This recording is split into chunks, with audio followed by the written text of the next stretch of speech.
Good evening, 6:30 PM, April 6, 2026. I call the Select Board regular business meeting to order. If you're able, please stand for the pledge.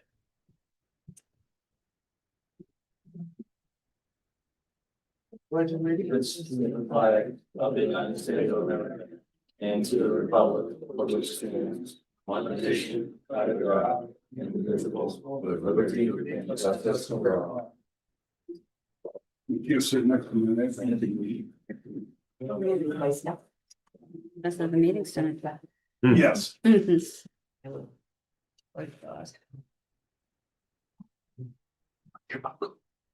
This evening, meeting is being broadcast live on TCTV Cable Station 8 and on YouTube web platform. A recording will be available on TCTV YouTube channel at the conclusion of this meeting. Is anyone else recording this meeting? At this time, I would ask you to everyone please silence their phones. As a reminder, public participation will be limited to citizen input, maximum 3 minutes per person, so as to be fair to all. The board does not engage citizens during citizen input, as in the board does not answer questions or discuss anything put forward. The meeting is governed by the Massachusetts Open Meeting Law and the Select Board policy.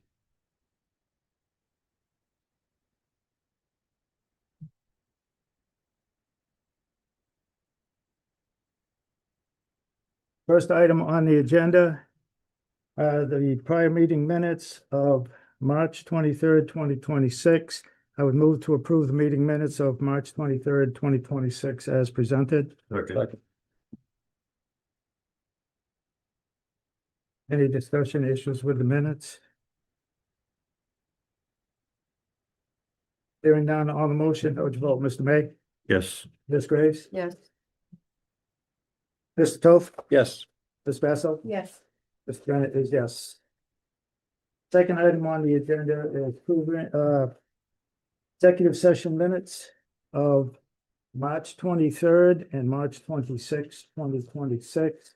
This time, I would move to approve the executive session meeting minutes of March 23rd and March 26th, 2026 as presented, not to be released publicly at this time. Second. Motion made and seconded. Any discussion on the executive session minutes? Hearing none on the motion, how would you vote? Mr. May? Yes. Ms. Graves? Yes. Mr. Toth? Yes. Ms. Basso? Yes. Mr. Bennett is yes. The next item on the agenda is citizen input. Do we have any people for citizen two? 3, 4, 5? Okay, you have 3 minutes each. Yeah. When you sit at the stage, please state your name for the record. Good evening, board. Terry Griffiths, 12 Drury Lane. I handed you a pre-written paper, but I'm not reading both pages. The second page is just facts for you to look at your leisure. General facts. There's more than one way we need to keep people safe. There's more than one way to get money for the town's budget. Sometimes you have to go back in history for possible answers going forward. The parcels and tax title tied to the former American tissue mills are directly connected to the same infrastructure and financial issues at the center of the town's earlier sewer litigation. These properties now represent a significant accumulated tax liability, likely in the millions, and pose ongoing risks related to infrastructure and public safety, including Depot Pond Dam. The town has clear legal tools available, including tax title foreclosure, coordinated land court actions, and receivership. But the key issue is whether those tools are being fully utilized. Why this matters for residents now. This isn't just history. It directly affects your property taxes, covering gaps left by the mill, public safety, dam condition, redevelopment potential in Baldwinville, and whether the town takes full ownership or finds a way to transfer responsibility. Respectfully submitted, April 6, 2026, Terry Griffiths. Thank you. Thank you. Thank you, Terry. Thank you, Terry. Very much.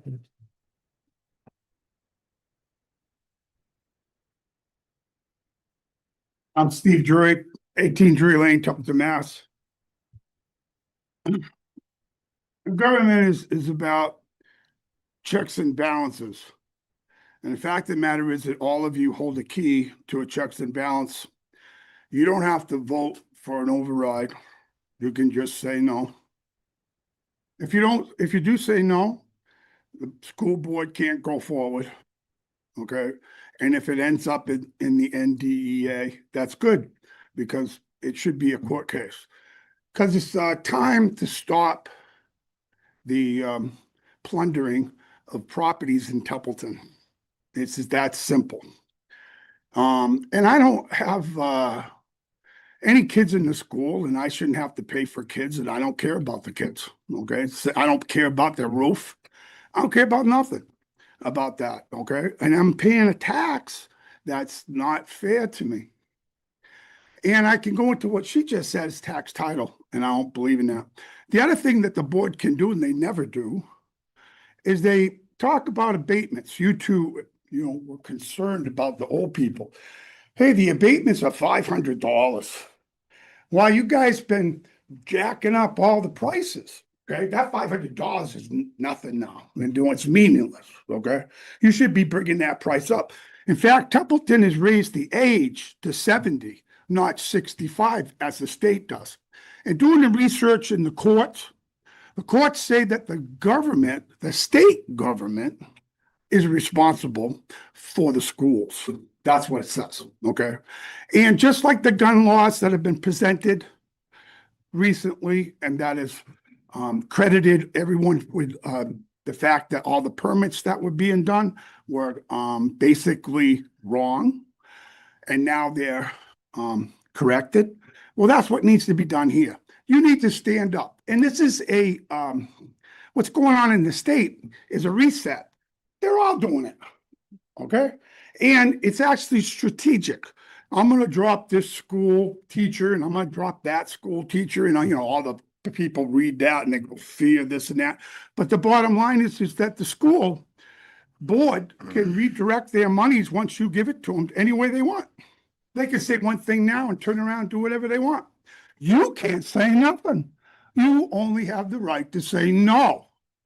And it's time you stand up for the 8,000 people, okay? And figure this out, okay? There's 1,500 kids?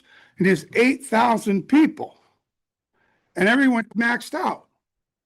And it ain't just the schools, their unions, their insurance companies, they don't get, problematic situations where, they... Time. Mr. Drury, then help them. May I say one more thing? You have municipalities that get 6-figure paychecks. That was put in the paper Saturday, last week. That's outrageous. Okay, thank you. Next person?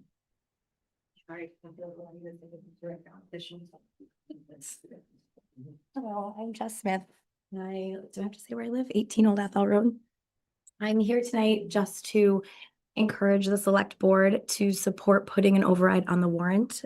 I know that's not a popular opinion. Nobody wants their taxes to be raised, including myself, but I think that it's important to let the town decide because it's an important decision. And when we're talking about an override, I don't feel like it's a mandate or a definitive decision. It's just a question. And I think that the town should have the opportunity to vote on it at town meeting, just like anybody else. So I understand that every year it seems that we're in the same position. We don't have enough to fund our towns and our schools, though some might disagree. But I'm hopeful that with an override that maybe it can put us in a better position going forward. We're not just talking about the school, it's also essential services that we receive from our fire and our police every day. So they're the ones that come and they support us in our worst times. And we're not talking about, budget line items or spreadsheets. We're talking about real people who come and solve real problems. And when we talk about reductions in those areas, it's really minutes and seconds that matter. It's a reduction in the service that they can provide to us. And as a taxpayer and a parent, it would make me feel comfortable to have both of those at their best and fully funded. Additionally, I will speak to the schools. I know that many of you know that I do teach first grade, so a little biased, I think, but right now, our current kindergarten group are in classrooms that have 2 adults with about 15 students. So that's a 1-to-7 ratio. Next year, they're talking about taking out 2 of the teachers in first grade, and it will be a 1-to-24 or 25 ratio if no additional children move in. So it's just 1 teacher. And we know that from K to 3 are such formative years for their reading development and their growth just as human beings.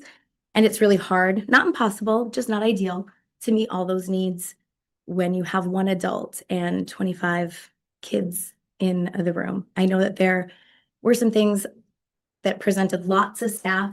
Not all of those staff, many of those staff are not children facing. So when I'm in my classroom all day, it's me.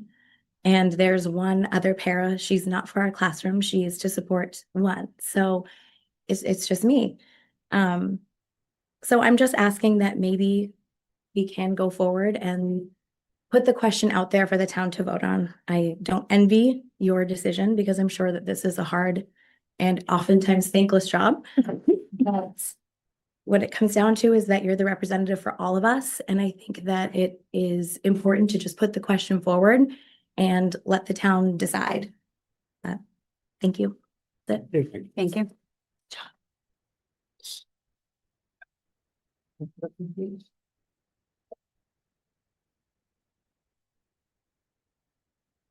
Hi, Amanda LaFallum, 122 Baldwinville Road. I just want to echo what Jess said. I am a parent. I have 3 young kids in town, and I am actually a political science major, and I really feel that small towns are the only true democracy left in our country. And this decision is really large and affects everyone, whether it's they want their taxes raised. I mean, no one wants their taxes raised, but they want to support the schools and the other services that need more money, or they have reasons that they can't afford an increase in tax. And to allow the decision to be made by such a small minority of people when it affects the town so greatly and the individual people in that town so greatly, I think is just kind of against what is democratic. And again, what is so true to small towns like this one, and why I think so many people are moving to small towns now. So I don't want to take up too much time, but I do ask that you take that into consideration and allow the town to make the decision and allow individuals to speak their mind through voting as what they think is the best way to move forward for the town regarding the budget. Thank you. Thank you. Let me get my guest. So I'm gonna speak to the same topic as them. My name is Kristen Pecos. This is my 3-year-old son, Louis. Good job. So I'm gonna obviously speak to very similar what they just said. So we've lived in town about 9 years now. I have this one and that one over there who's in first grade with a very fabulous, newly hired first grade teacher. So he's having a very successful year there, so hopefully that stays.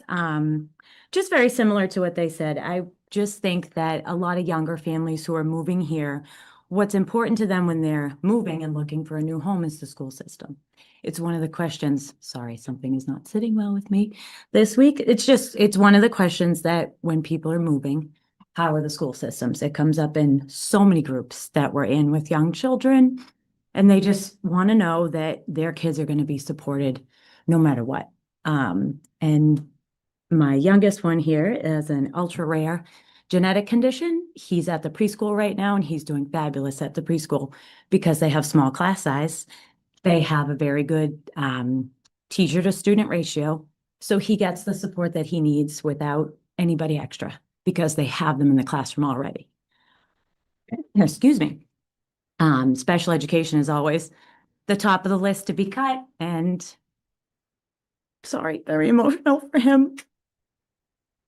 When special education is cut, children like Louis cannot access the curriculum.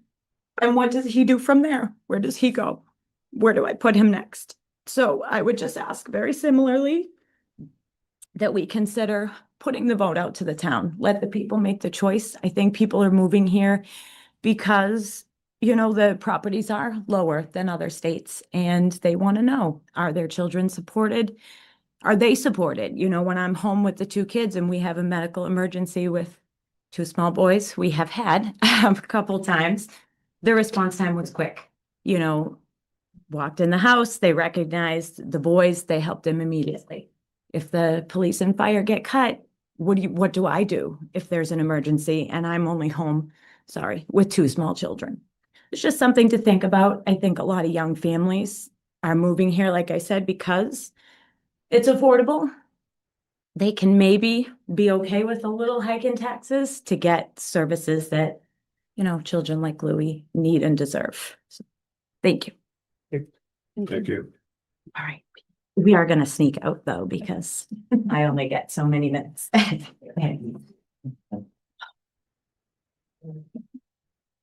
further citizen input?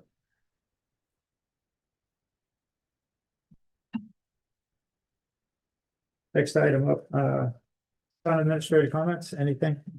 Not today, but thank you.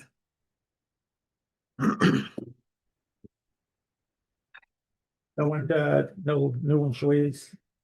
No. No. Question?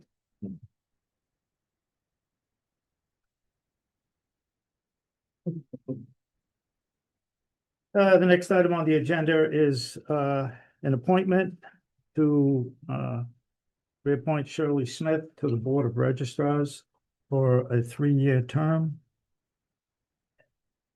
This time I would move to appoint Shirley Smith to the Board of Registrars for a term of 3 years. Second.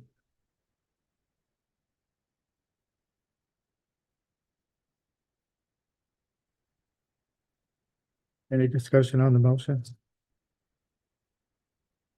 Hearing none, how would you vote? Mr. May? Yes. Ms. Graves? Yes. Mr. Toth? Yes.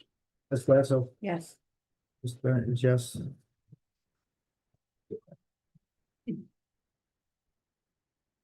next item is to vote on the extension of Bob Sozak, Public Service Director. This is on here. Partially my fault. We are allowed, according to the open meeting law, to agree to terms of non-union contract. But we have to vote to approve it in open session. So that's why this is on here, so we can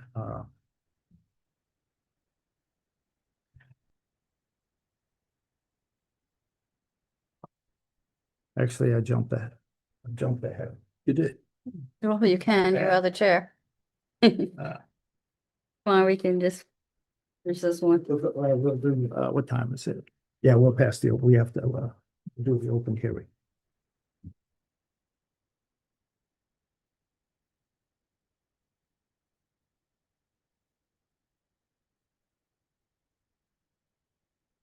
So we will open the hearing. The presenter will come up.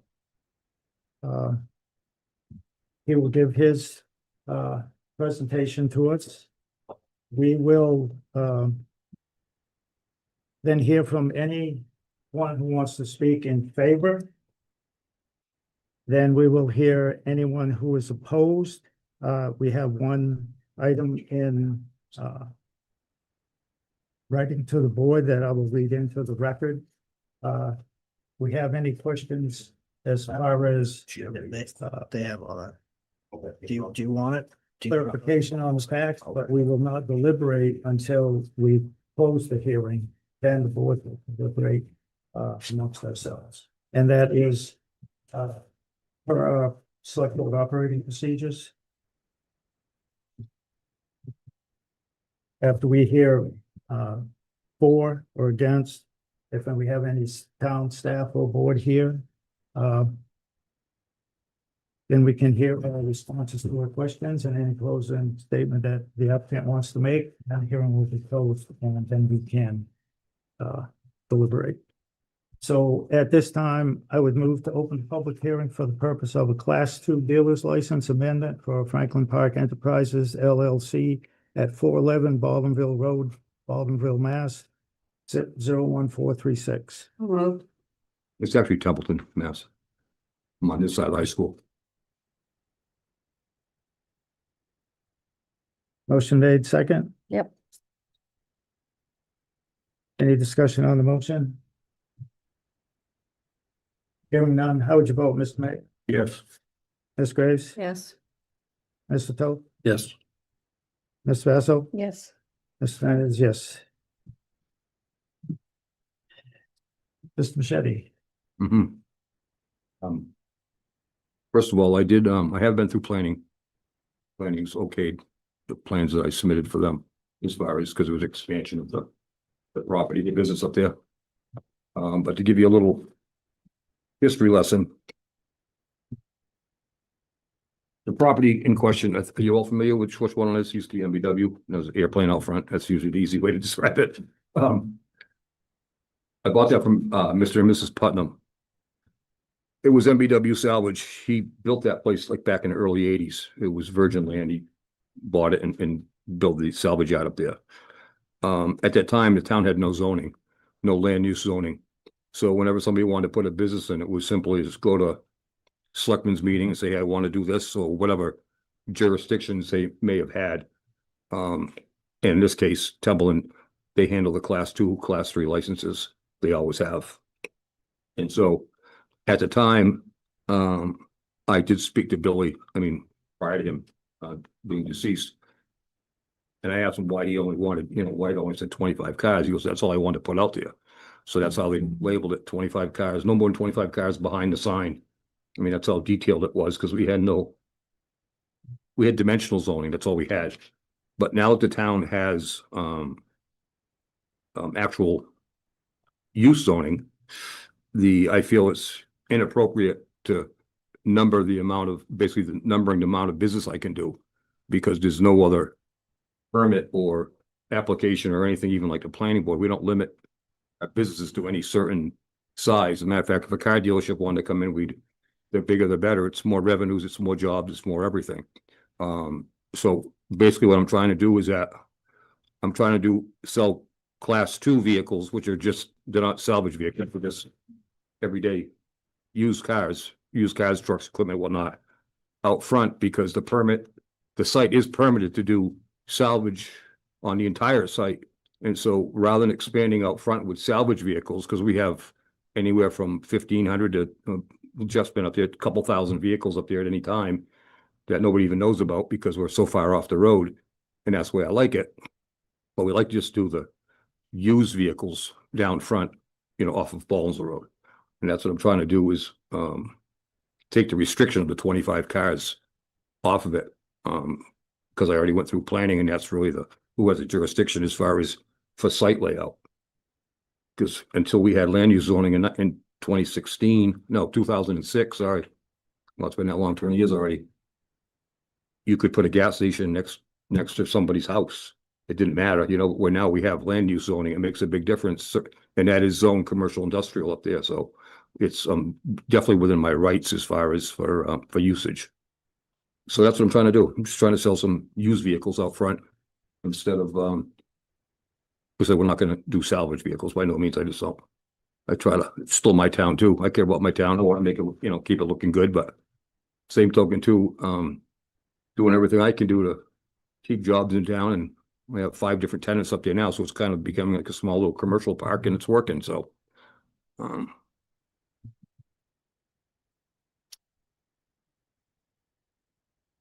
even, let me just finish, Jeff, please. And the same as this case here, it would be a tenant-based rental, on the front, as far as who wants to sell the vehicles.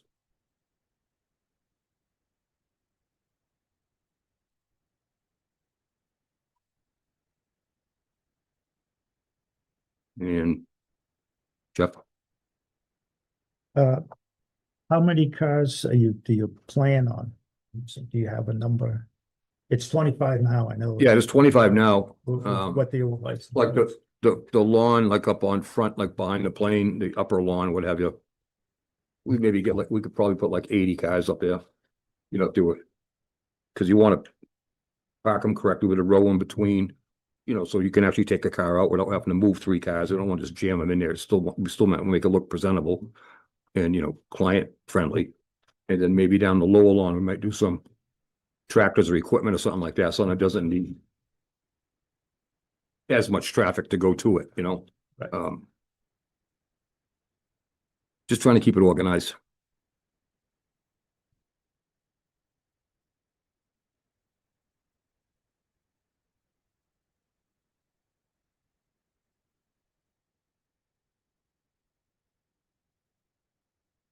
Is that all you have? Good. Hmm? Is that all you have? Yeah, Is that all you have? yeah, that's pretty much it. I was just really just going by the fact that it's really it's more of a land use now based on our zoning, where before it was just handshake, what do you want? Because it was individual, case by case. Everything was residential, everything was commercial, everything was industrial until we put zoning in. Because there was no difference between one lot to the other lot, where we do have it now. So basically, I'm asking for an allowed use within an allowed zone by doing away with the old obsolete one.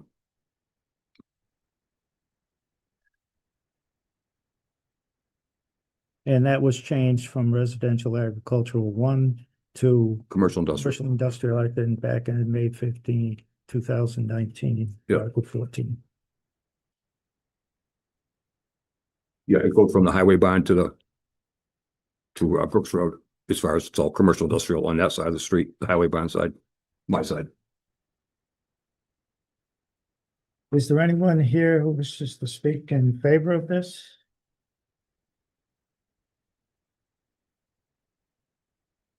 Is there anyone who wishes to oppose it?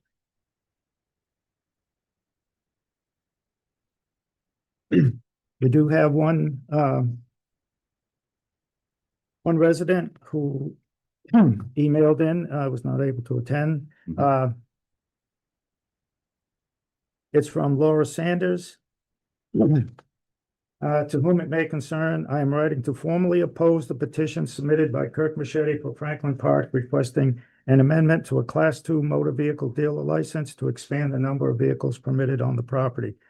While the existing use may be permitted, this petition represents a significant intensification of that use. Increasing the number of vehicles materially changes the scale, visibility, overall impact of this commercial activity within a residential area. This is not a minor modification. It is a meaningful expansion that will have a direct and lasting effect on the surrounding neighborhood.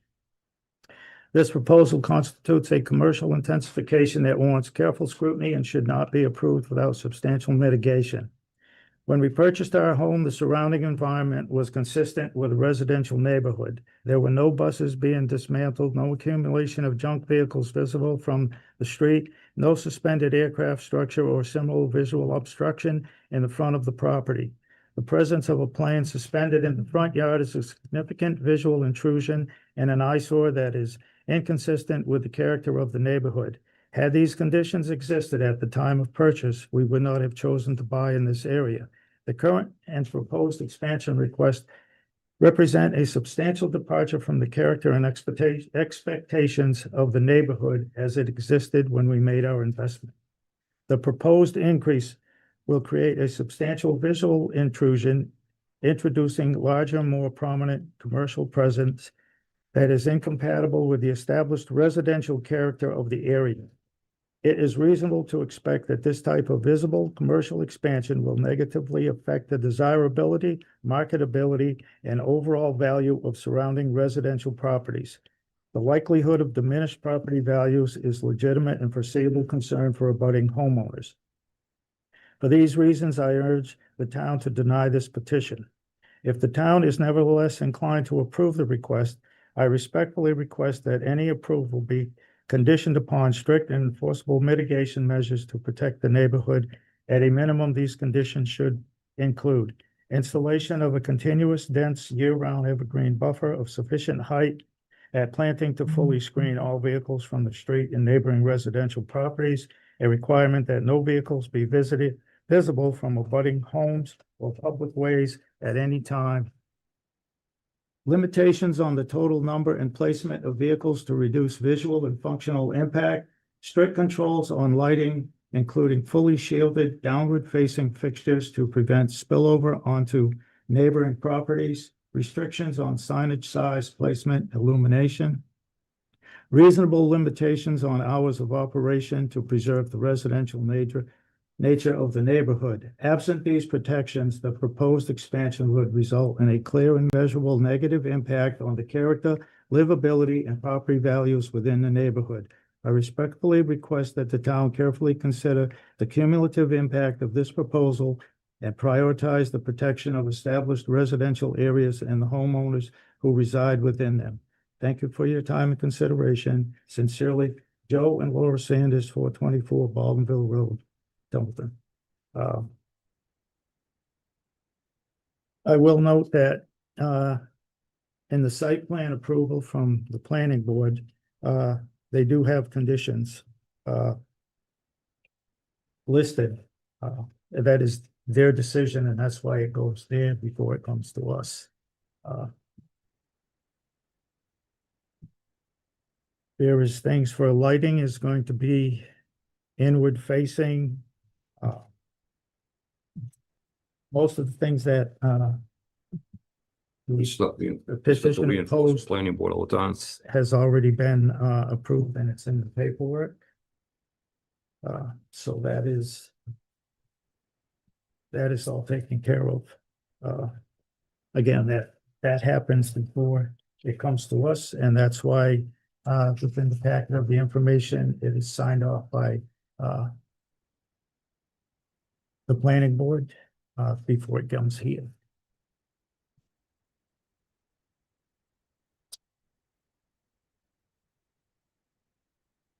And once, whatever our vote is, if we vote in favor, it goes to the town clerk. And there is a 20-day waiting period in case anyone appeals. And if the appeal is, denied, continues after but there is a 20-day waiting period. And then the town clerk will certify on the vote, and Mr. Machete will be. So is everyone clear on what he is asking for? Right, Mr. Chair, if you would, I mean, I understand, I know which house this is. But there's a couple of corrections that should be made to her assumption as far as, yes, she lives in a residential zone, but I live in but we're in a commercial industrial zone. As far as mitigation wise, we're planning on putting something out there to, a little bit of a, maybe a little earth berm, some sporadic shrubs and whatnot, to build a solid wall of green. You're kind of defeating the purpose of having a used car lot. I mean, by the road. And I'm not going to mention other names in town when it comes to permits, but there's, we've permitted some in town that are spilling out onto the sidewalks. There's no rhyme or reason. So I'm not looking to do that. It's going to be an organized car lot with cars for sale. Not going to please everybody all the time, but just don't diss my airplane. Because that is my sign. And just for the record, we don't have a sign ordinance in town. It's a weather vane / sign post that turns in the wind. It does turn in the wind. I heard there was a pool out in town. First person that could catch me turning the plane. Then I had to rain on their parade and tell them to don't turn it, the wind does. So we have no one here in proponent. We have one opposed. It's read into the record. Is the board clear on the intentions of Mr. Machete?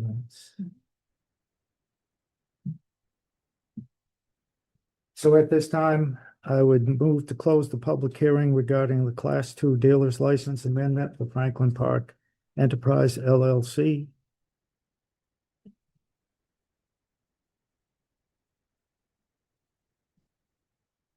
Motion made. Any discussion? On the motion, how would you vote, Mr. May? Yes. Ms. Graves? Yes.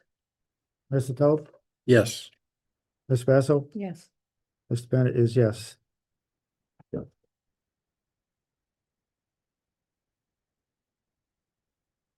Now, does the board members have any concerns about this that you want to raise, concern of the opposition? I watched the planning board meeting, so. I have an I idea. was gonna say, the only thing that I'm questioning here out of all of this really is the planning board's decision here. Wondering why it's only signed by Dennis. Because, No, we got another copy It today. was, Okay.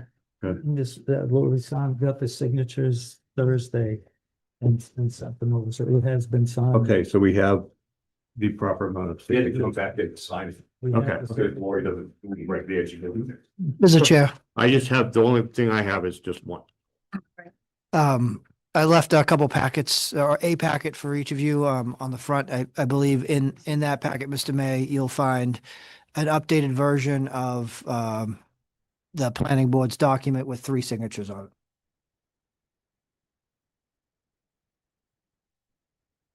I'll take your word for it. No, if we did not have those signatures, then. Yeah. Because, That's. In a way. Lori waited. Going like. no, I spoke to Ms. Sweeter on Thursday and late, she said, she had stayed a little late and got the, signatures, so. So we're all set. And the only really other question I had is I know the issue was the 25 cars initially on the thing. When you had asked, you mentioned something about potentially 80. I just throw a number out there, it's. Yeah. Because they have the whole front yard going across. So Yeah. It's a matter of, I just keep coming in here every time where. From 50 to 60 to 60 to 70, yeah. I'm trying to generate business and jobs in town, not, you want a piecemeal, then you take your client list, and you cut it in half, as far as you have to make it attractive enough for people to want to do business with you. And permits are the hardest thing, and getting the right property zoned right is even harder. So it's a great location, it's zoned right. It's kind of build it, they will come, and that's trying to do. I'm not saying it's always gonna be this, but it would be nice to not have my hands tied, because just for that reason, it's allowed by right, through the proper channels, so just try not to get restricted down, that's all. And you're using the same entrance as you was stated at the the same. planning board. Yeah. Yeah. Correct. Good for me, mister. We put an office trailer and it'll be up towards the back anyway, so we Mhm. try not to make it an attractive nuisance, other than the plane, but other than that.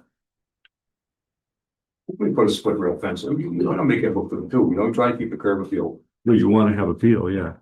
You know, I don't like mowing grass no more than you guys do.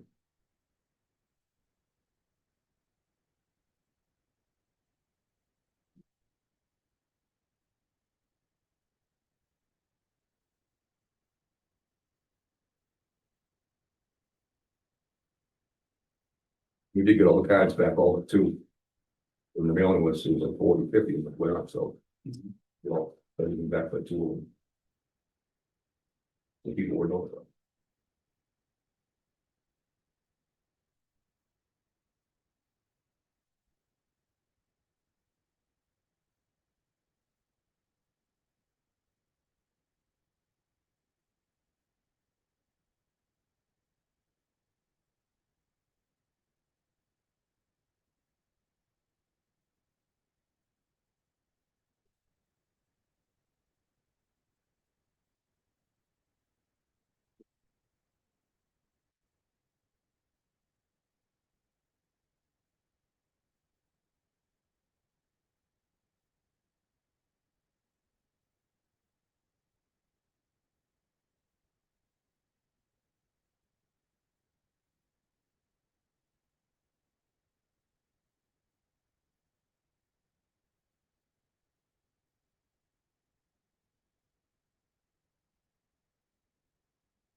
would have any input on um,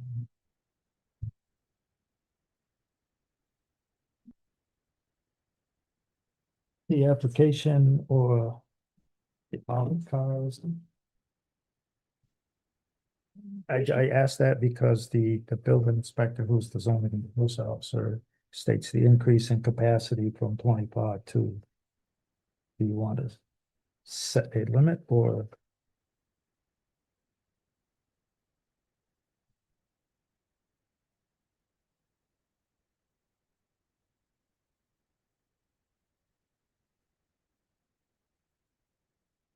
I mean, the space is only so big. It's not like you can pile cars on top of each other and have 1,000 there. So. Parcel's 26 acres. He's pretty engineering. Always a crossover though. I mean, for what it's worth, I think at the time it was more of a. Because Billy he had a yard full of cars, and he had a lot of cars up front by his garage. But then he just wanted a 25 down front. So it's not really a matter of the whole property. Like I said, I can get to, we've actually counted them out, 2,200 cars. But now I take a lot of the bigger trucks and trailers and RVs and boats, and so we take up a lot of bulk stuff, so we can't fit 2,200 cars anymore. But I guess the point being is that I was under the impression the concentration was just because it was right down front. So once you start moving back, it should be unrestricted anyways. For the whole site, because right now I could put, these salvage cars could be coming in, I could be putting those salvage cars right there right now. Because I have restrictions on my class 3. But I'm not gonna do that, because I don't want anybody to look at that stuff from driving by. It's not good just from a town's perspective, you know? So I'm just trying to put good used cars down front.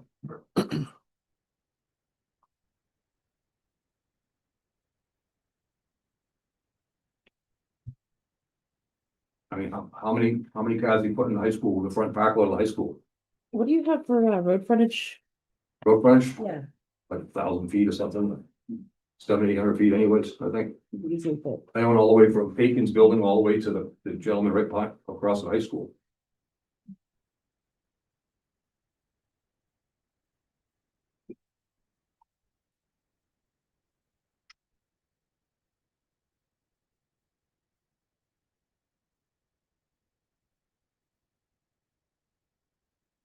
But granted, I'm gonna use some of the lower lawn for stormwater management anyways, just for future development, you know what I mean? So I'm gonna I've already in my engineer brain mind already figured out what we're gonna do for stormwater management, because all the drainage system's already in down there. So it's not, with the exception of the area that I'm talking about, there's a little bit of laying down bottom, but for the most part, I'll use most of that for like equipment or something like that, the bigger stuff, but right now I'm just worried about the cars. Everything else is covered under my little license.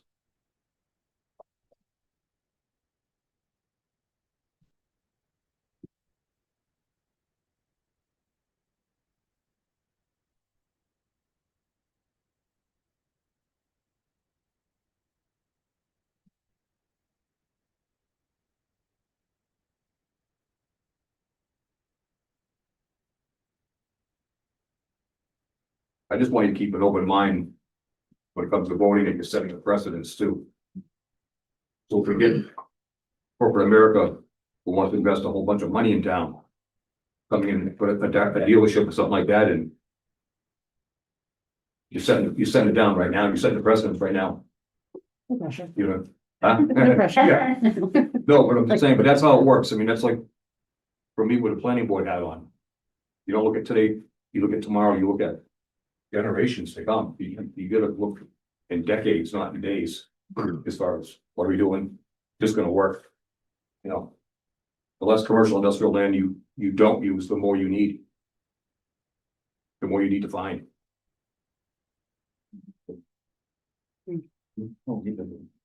Yeah. Warehousing, yeah.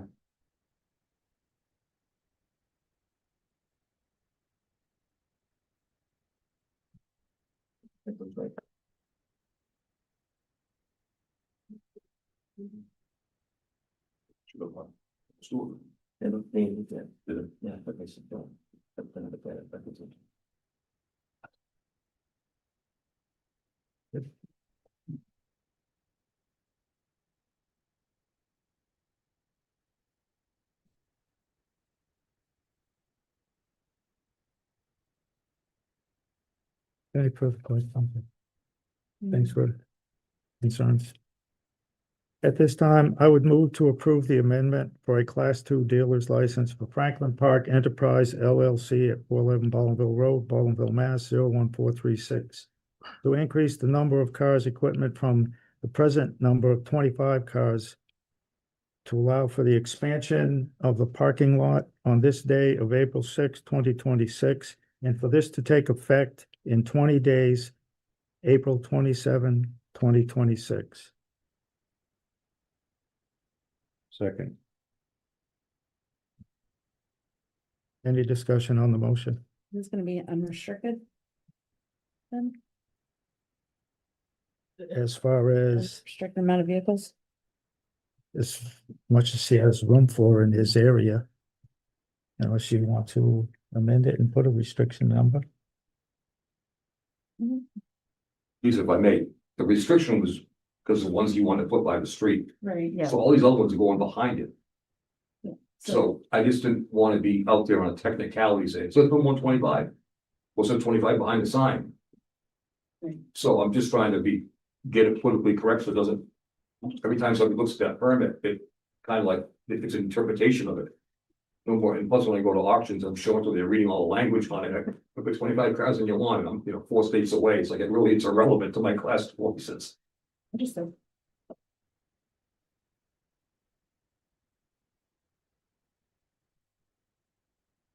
Whole place has been cars. Any further discussion on the motion? Hearing none on the motion, how would you vote, Mr. May? Yes.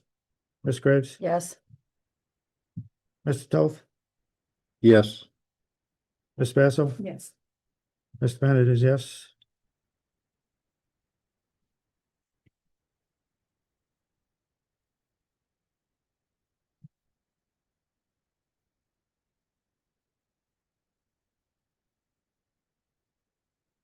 We will get this vote to the town clerk so she can start her 20-day countdown. Waits to hear if she anything, and then she'll certify it the 27th of April. All right, perfect. All right, thank you guys, appreciate it. Good night. Good night. Thank you. Okay. Now I can do item D.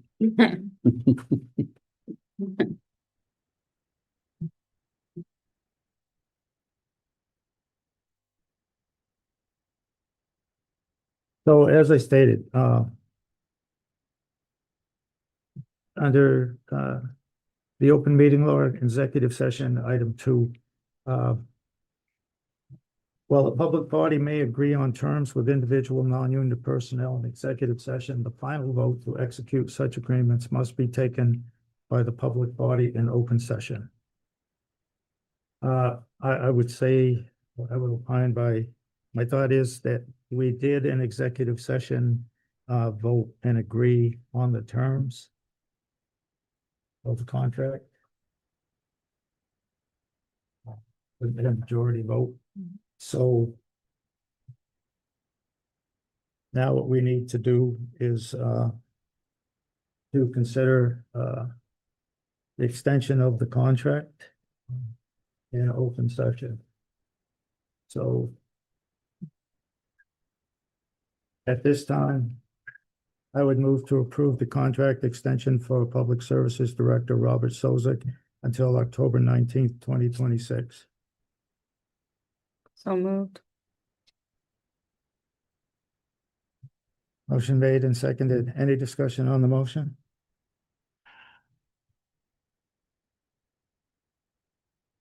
So on the motion, Mr. Bennett votes no. Mr. May, No. Ms. Grace,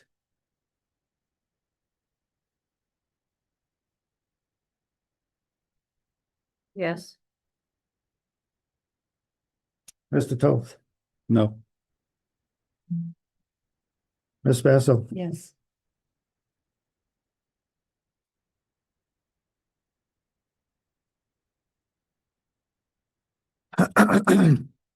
Mr. Chair, Yes, so what is the direction then? Does Mr. Sozik resign on June 30th? that is when his contract expires. So we don't want any transition. We just want new guy starts on July 1. Good luck. That is the vote. And we will have to,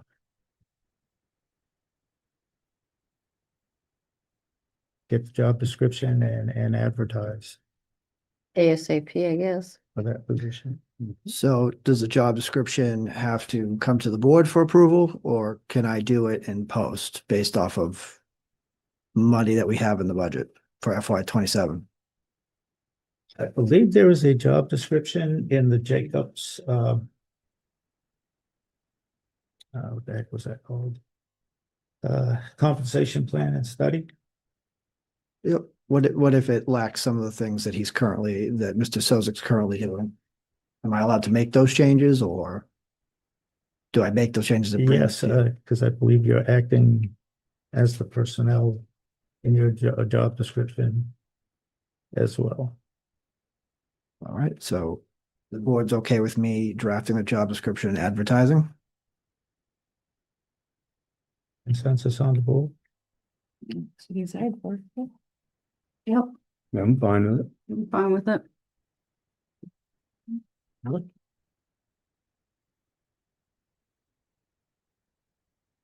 I do have a question. Yes. Will the new person start, like if he was to find someone in the next month or two before Mr. Sozik leaves, will that person be able to come in and work with them? We don't have money in the budget to pay 2 people.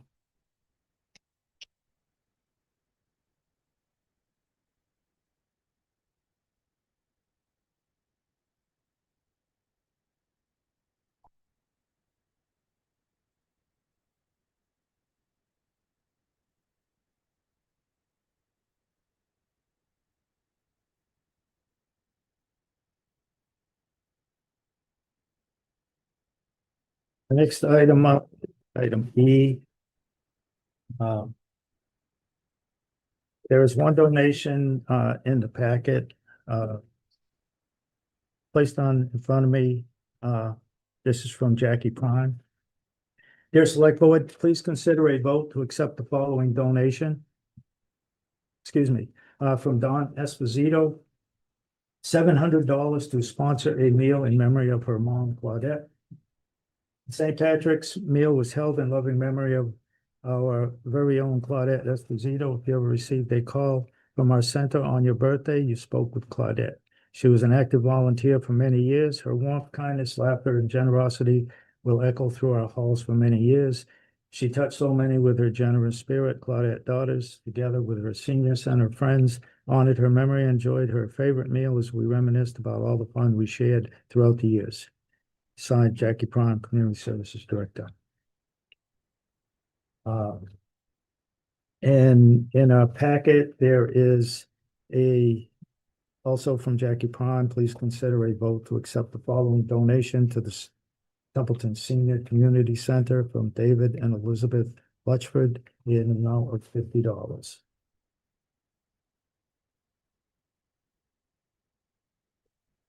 Mr. Chair, Yes, I move that we accept both of the donations from these individuals graciously and apply them to the Templeton Senior Community Center as intended.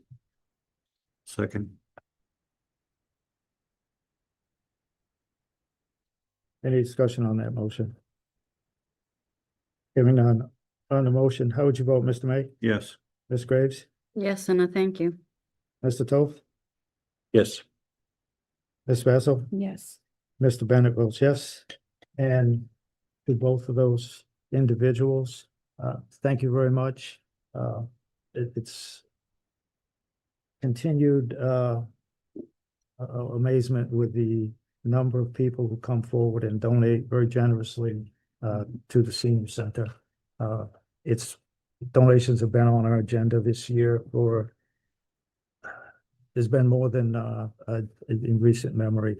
Again, thank you very much to both parties. Your donation is very much appreciated.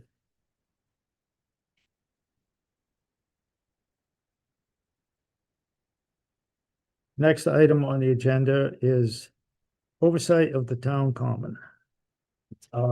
This has come up multiple times. I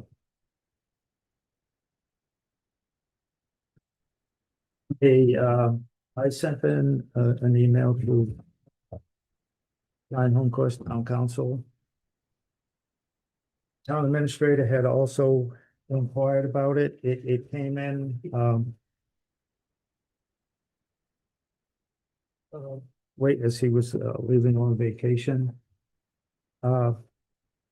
I asked specifically if there was any case law where deed would override Mass General Law, such as Mass General Law 45, Section 1. The Templeton Common has been, used over the years, at least 50 or more, for the annual crafts fair, Christmas tree sales by the Lions Club, Christmas towns events, Town Historical Society for car shows, different things by the Lions Club. All have been approved, used by the selectmen, and I asked if there was case law on that. She responded, the deed provides that the land is to be used as common land, which I believe is broad enough to encompass the uses that I listed. She states there is no case law interpreting Mass General Law, Chapter 45, Section 1. But in her previous email, that came in late, appropriated in that section to require a more specific legislative act dedicating land for use as a town common only. In my opinion, the deed need not be interpreted so narrowly, and therefore, Chapter 41, Section 1 does not remove the common from the select board's jurisdiction. In her previous email, James, you asked the board which board has care, custody, and control of town common. The first question is whether this land was acquired by a particular board for a particular purpose. Language in the deed can place land under the control of a particular board. See Cranberry Growers Service, Inc. versus Town of Duxbury. Town meeting vote, deed placed property under the care of Conservation Commission. The deed to the Templeton Town Common states that the land was conveyed to the selectmen for and on behalf of the town of Templeton, and that it shall be occupied only as common land, and there shall be no building or buildings, whatever, erected thereon. Therefore, the land was in the custody of the select board at the time of its acquisition. A survey of cases from around the time that deed was recorded suggests that common land does not necessarily mean common. For example, one case refers to a town cemetery as common land. Therefore, the deed likely did not restrict the land for use only as a town common in its current form. The other part of the analysis is whether any subsequent act or law placed the land under the care, custody, control of the Parks and Recreation Commission. The Parks and Recreation Commission was established by Chapter 311 of the Acts of 2022. That special act says the Parks and Recreation Commission shall be a policy-making board responsible for overseeing the management and maintenance of town-owned parks, fields, and related facilities. Further, the Parks and Recreation Commission shall have all the powers and duties granted by the general laws relative to park commissioners and recreation commissioners, except insofar as any power or duty may be inconsistent with this act. Chapter 45 is the general law governing municipal park commissioners. Chapter 45, Section 1 defines park to include a town common dedicated to the use of the public or appropriated to such use without interruption for a period of 20 years. Dedicated and appropriated imply a deed restriction or legislative vote to use the land only as a town common. See Commonwealth versus Matter. 483, from distinguishing land merely used for recreation from land dedicated or set apart for such use. The deed language is not so restrictive. While there may be barriers to changing the current use of the land, such as Article 97, I do not believe that these barriers bring the town common under the custody and control of the Parks and Recreation Commission. Therefore, the Select Board retains custody and control. I'm happy to answer any further questions. That may be clear as mud, but at least we have an answer, which is more than what we have had in the past. And we've just been kind of bouncing along with that on the table, and the question was never asked. I did ask the question. We do have bigger fish to fry, but the board just always went along since the creation of the Parks and Recreation Commission that kept whenever there was somebody who wanted to use the common and on the land use policy request, it states it'd be approved by the select board. So again, you don't have to agree with this or like it or whatever, but I think it just clarifies it that people who want to use the common come to the board. I have never actually seen it, but I was told that the Common Improvement Society, which controls by deed a section of the common in front of the Templeton Center Fire Station with an address over there, a mailing address. Last time I looked at was Houghton Park. I believe back when it was the old Powder River School building that was used as town hall before it burnt down. But they were told that, because I was one of the people who asked for it, that they put it in writing that the select board could approve the use of that area. Generally, it's where you generally see the Lions Club set up their Christmas tree sales. There's a section there that by the deed, it's under the control of the Common Improvement Society. I think they were active way back when. There's some numbers listed, but they didn't ever. And so So, Mr. Chair, I was told a while back when I had made an inquiry because of the way the deed was written, that it said the selectmen for and use behalf of the town of Templeton, that the selectmen could vote to allow Parks and Rec to do the booking of that area. If we deemed that we didn't want to take that task and to do the booking for the pumpkin patch, the haunted house, wedding or something, that we could take the vote to give them limited ability to do that, or to say that but that's what I was told. That even if it comes in the jurisdiction of the selectmen can vote to give the task to somebody else to handle. and again, that the town use policy is probably something that needs to be looked at and probably considered again. Previous votes, the town administrator can sign off on events that have been labeled or voted town sponsored, which is in my opinion, is kind of clear as mud.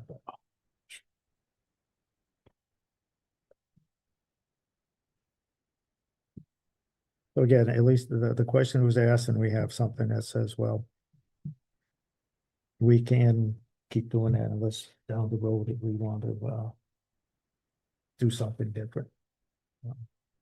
Well, Parks and Rec has FMX, which is a booking platform, which the select board office has a key to be able to book those things through them, and anything that needs to go to us to the select board can happen.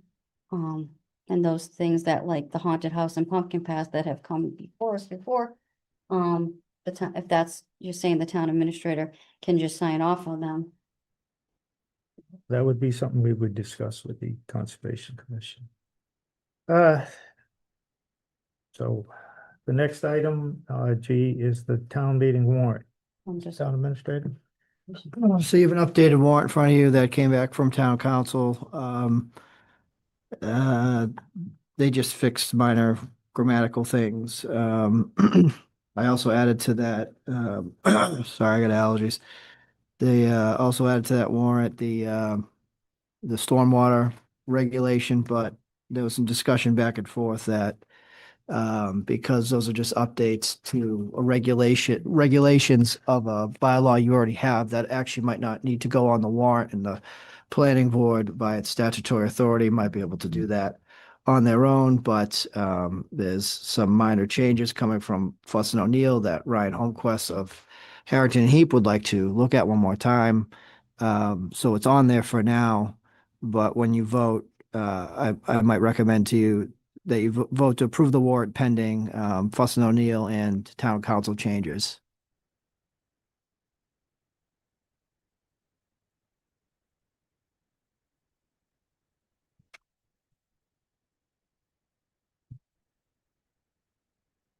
Oh, also for your consideration, I don't know if you wanted to bring this up or not tonight, Jeff, but I did, I think I included in those, the little mini packets that I left for you, something from Steve Castle asking for a supplemental appropriation from retained earnings, mirroring the article they put forth in the fall. So he's asking for, this article we put on to the warrant, so you could vote to put that on the warrant as well if you want.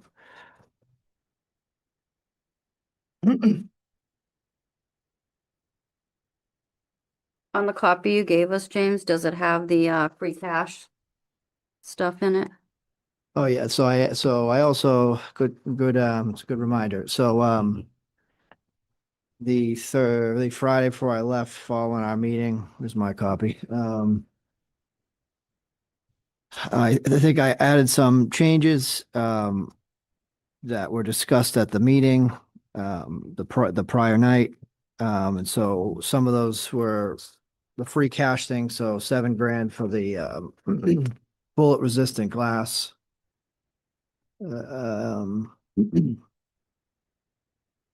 that the only change?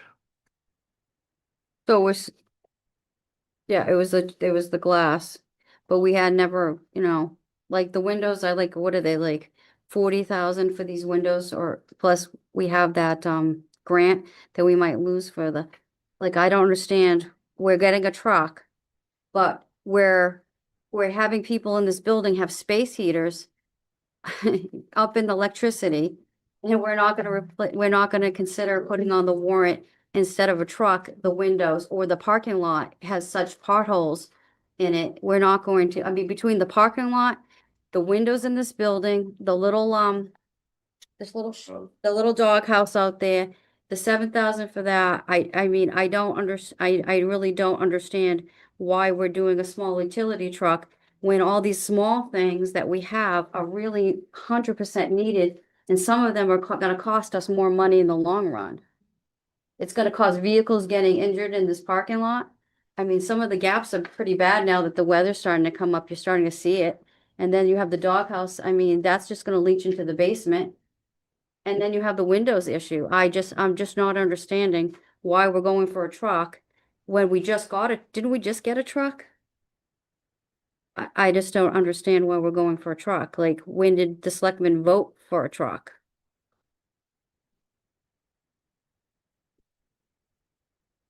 Versus the windows, versus the other things that were on the capital improvement.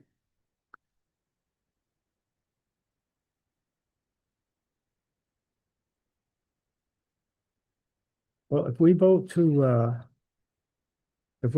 this warrant, we can remove that. Again, I'm just gonna say what I've been saying this past year. I'm not voting for any vehicles or anything like that until I see an inventory. We're buying a new truck. What truck are we getting rid of? How long do we plan on keeping the trucks that we have bought? For the highway department specifically, pickups since 2018. Do we plan on keeping them for 10 years till they're rusted out junks? Do we want to do a 5-year turnaround on for the small trucks and a 10-year roll around on the bigger trucks? Things that why and we're coming up going to be asking for an override for whatever we if we decide to ask. We're going to be discussing an override to fund certain things. And I just don't think a truck is something that, if we're gonna do if we were to do an override, buying a truck isn't like the best thing to be doing at this time. But replacing some windows in a building that is a single pane type of situation where the heating system was like taxed when we were like almost below zero in temperatures outside. And we had electrical problems because of the cold, because of the heat coming out. And I mean, that seems more reasonable to use our funds for that, because it's something that in the long term is gonna save us money. And the same thing with the parking lot. It's so bad out there that, I mean, are we gonna be responsible if somebody comes into it? Or is it gonna be one of our trucks or vehicles that the town already owns that are gonna have a flat tire? We're gonna have to pay for that. And like and then you have that doghouse, that's $10,000 for the doghouse. I think the parking lot, if I remember I mean, I don't have the capital thing in front of me. One of them was like 40 and there was something was 20, and then there was something that was 10. Even that is less than 83 something $1,000 for a truck. the, Like you said, we have the grant. If we don't use the grant, then it's gonna be gone. Yeah, the entrance to the basement, in my mind, that would be a project for Monty Tech, not a contractor. The superintendent said they're always looking for projects. but we need the money to get the materials to give them to build the project. But we needed to have a materials list, because the 10 grand is not just for the wood, that's the labor and all of that. But again, that is something I believe should go to Monty Tech, and they come look at it and give us a materials list, and then we purchase the materials. Whether we could get in there in their plan for this summer, because they are busy. They get a lot of calls, a lot of projects. It's not always you call up Monty Tech and they'll be here next week. They are, they've done work at the library. And so they can do it. It's just getting the project lined up. But those are, and even the three-sided shelter at the senior center is probably a possible project for Monty Tech students. We get a return on our money. We probably reduce the cost because we won't be paying the labor cost of contractors. That one was, we approved on that in the fall, right? The town voters. Did they do the shelter one in the fall?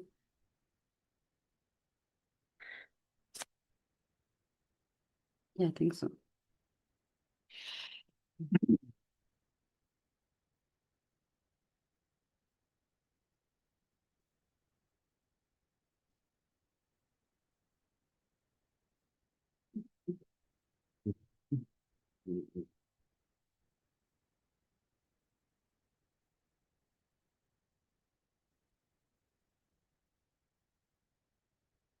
Did we have the police vehicle that is it listed inside the warrant? With the meals tax? I didn't.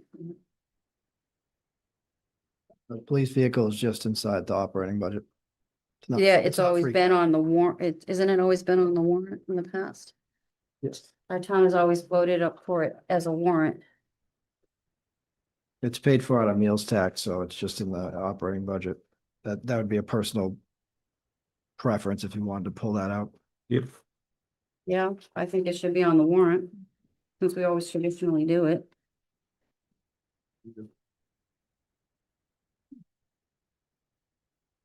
I guess why that versus other free cash items. I guess I'll pull it out if you want, but it's just gonna say, it's just gonna be funded through general taxation.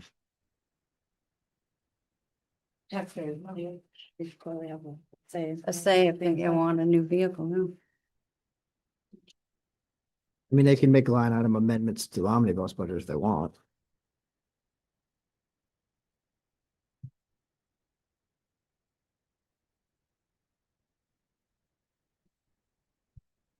But they did the first one, since nobody's done any cuts to it.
Did you get an answer about last, that, vote that we had done on the audit, if we had to revote the money back? Like we did for the bridge? Yeah, no, I didn't. Okay.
Excuse me, Mr. Chair. Yes, But on the Article 22, funding for the ambulance department operations, are we gonna put a number in here?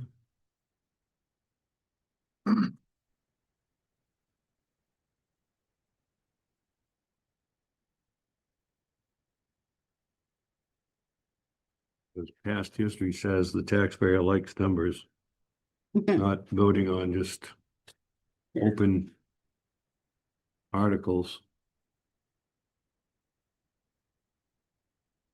Mr. Chair, can I? yes.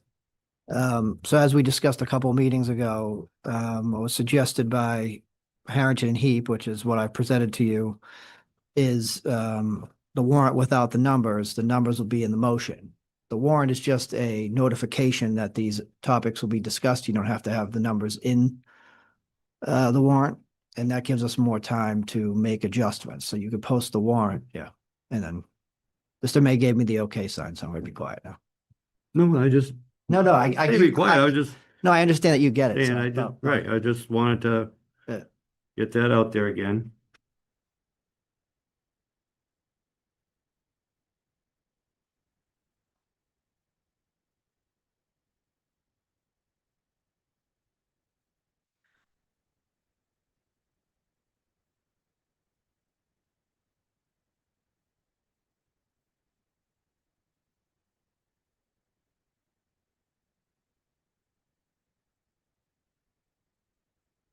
Yeah, and the accountant didn't have the ambulance receipts yet, or the investment income for the stabilization funds yet.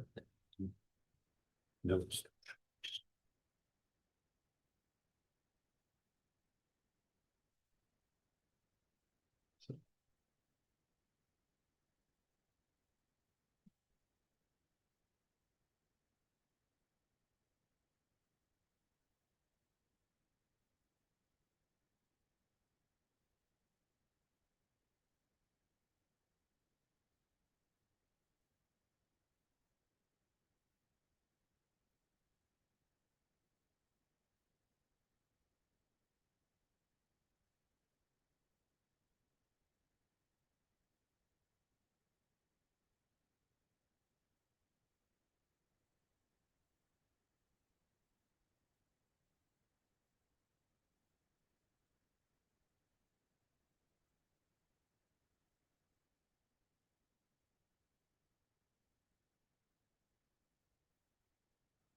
So, Mr. Administrator, on the, on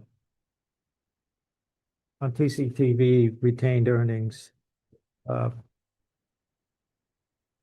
is you can send that to the town council for some correct verbiage on that, or, Sure. Do you want to take a vote to add it into the warrant? Pending town council changes? well, the way, it's presented is, it's almost like he's asking to have that retained earnings available for fiscal 26. Correct. That's what he wants. He's worried he might run out of money this fiscal year because of the cuts, so he wants to have the money available. He needs it.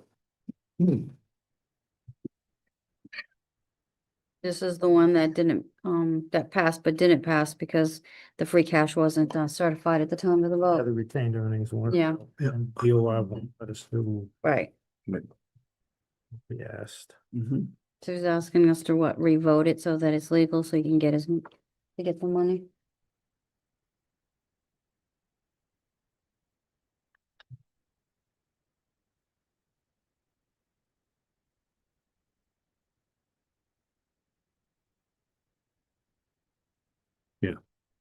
And I do believe their payroll, if I'm not mistaken, from the BVA, shows them running at a rate, running into about 112% for the year, so they most likely will need those retained earnings to just make it through the year.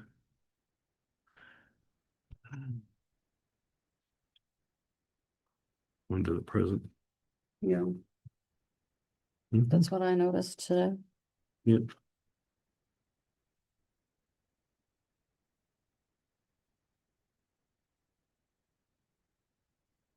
So is anything in the warrant, Article 4, excellent. Let's see, Article 1, the late bills. Um,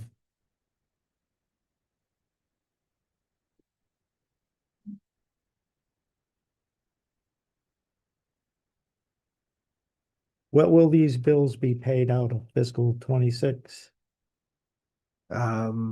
Yes. I'm just thinking about, so, okay, so that motion would be out of fiscal 26.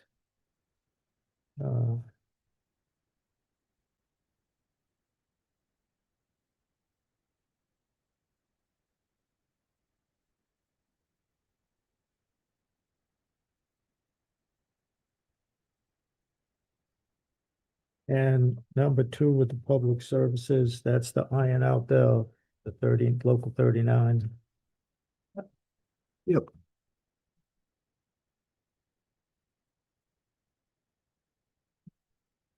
And so we'll catch up with the health insurance.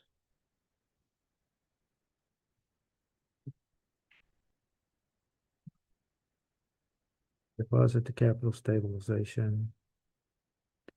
Article 4. My issue with this is pickup truck for the DPW. I just, Yeah, I would like to scratch it. And no capital without a inventory. well, one, I'm against it because we've been asking this since last May, discuss it and wanting an inventory. All right, so can I, so the inventory has been done for a few months, but I haven't been able to present it to you because we just busy meetings. I could send it to you via email, but I'm sure it's going to generate questions. I can send it to you tomorrow if you'd like, but it's been done. My second thing is I don't have a turnaround time. And thirdly,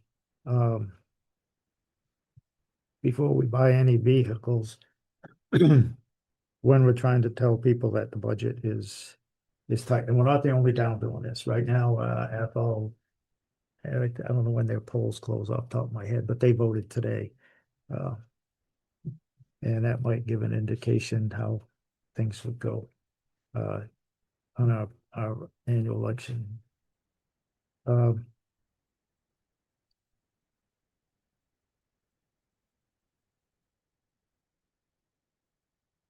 So I would be more inclined to have uh, the town hall windows done. Uh, If some of them have been replaced, um, I want to say, let's see, I moved in here in 2014, summer of. The way it was done, got in trouble with the Inspector General's office. They had training in this room for that specific project because it was broken up and to keep it at the then level on below 10 grand. You know, the same person contractor had it and not, I believe these were done and some going down this way were done. Maybe some on the other side of the building, but I don't know off the top of my head. But I know in your office, I feel the breeze. I mean, it doesn't bother me much, but since we have a green, we're supposed to be a green community and be working on getting energy efficient and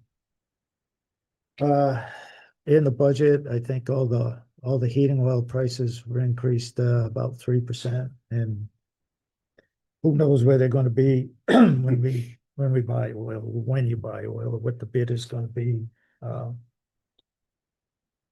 It's like driving by the gas station. Today it's $5.59. A few hours later, it's $5.99, and then it's back down to $5.59, and then it's $5.69, and who knows.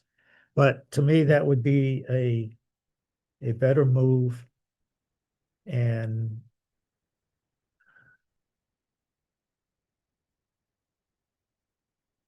showing the people if we're asking for more money, it's one of the things that we're trying to do is make this building tighter so we don't have space heaters in here, which potential fire hazard. And we're trying to make moves to cut down on the cost of the building, which would be the heat. We have increase in water. There's the commissioners just voted on an increase on sewer costs of 4%. I believe that's noted in the budget book. So, and again, buying vehicles versus trying to reduce the cost of maintaining this building. It's a better visual for the people if we put an override in front of them, or even just the budget. You buy new vehicles, do you actually need them while, heat's going out the window? It's like a no-brainer. One of that's called responsible fiscal spending.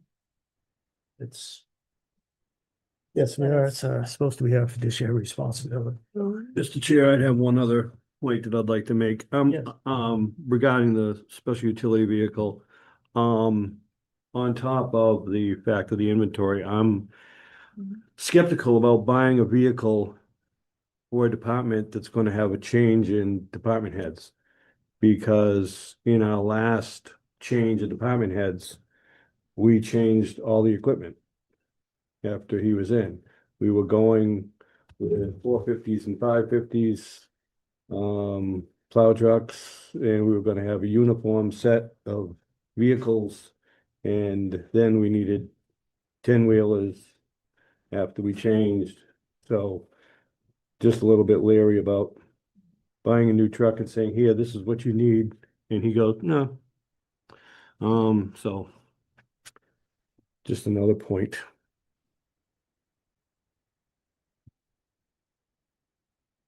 He or she, I should say.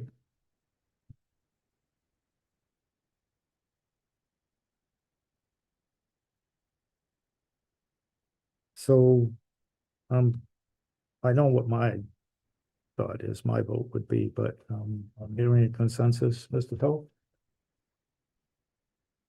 I'm thinking the same way, and I'm also thinking in this particular building, it was 2 or 3 years ago, it was Karen Chapman from Montechusett Regional Planning gave us the stern warning on the green communities. And if we didn't get this in compliance, we were at risk of losing that. I do not want to see us lose that. And if the building's not in compliance, that we're closing that door unnecessarily. That kind of kicks that one to the top of my wish list. Um, So I'm thinking there's a consensus of removing the truck and putting the town hall windows in its place. Yes, please. Okay. She said, please.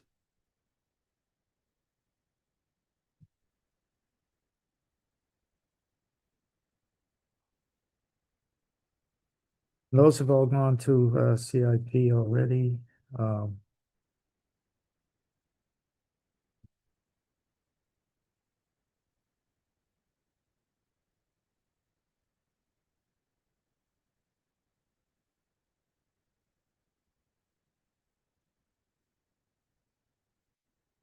And item 5 is the sewer department budget, non-documented consent agendas is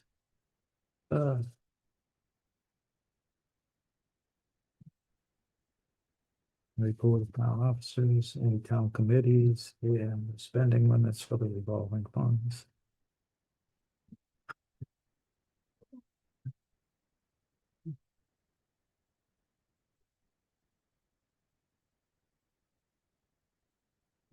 The transportation network, I forget how much that is, but it's anything is something.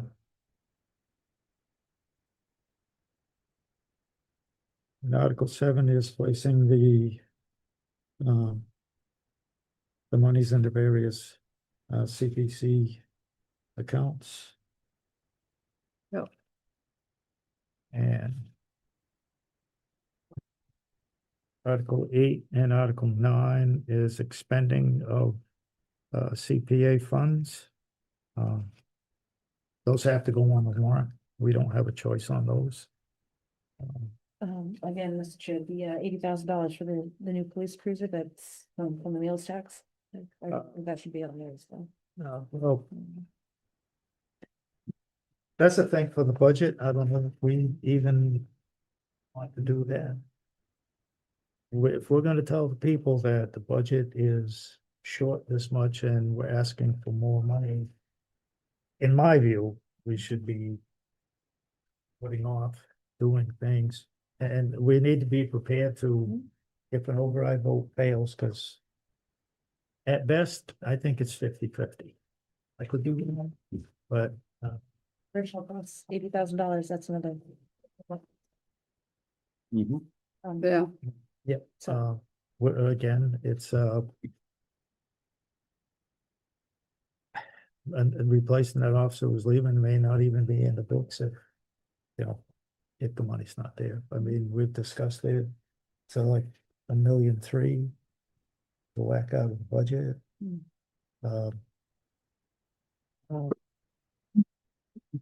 We've got to be prepared to, lose those things. Eh?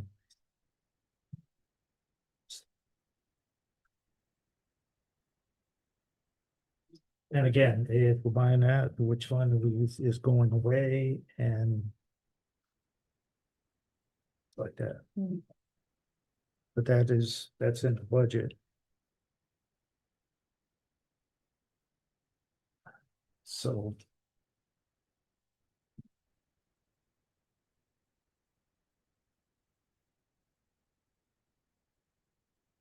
And then 11, 12, and 13 is various exemptions and abatements.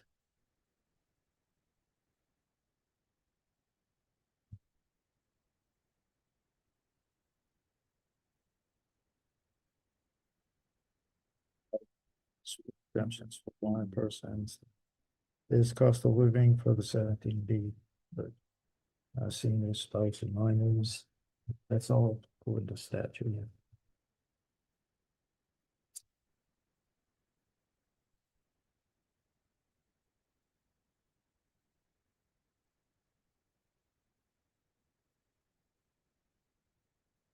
And Article 13 deals with removing that $500 language from a town meeting vote and get that where it should be according to law in front of this board so we can create a policy and set the amount and work with the Council on the Aging to get that word out to the seniors to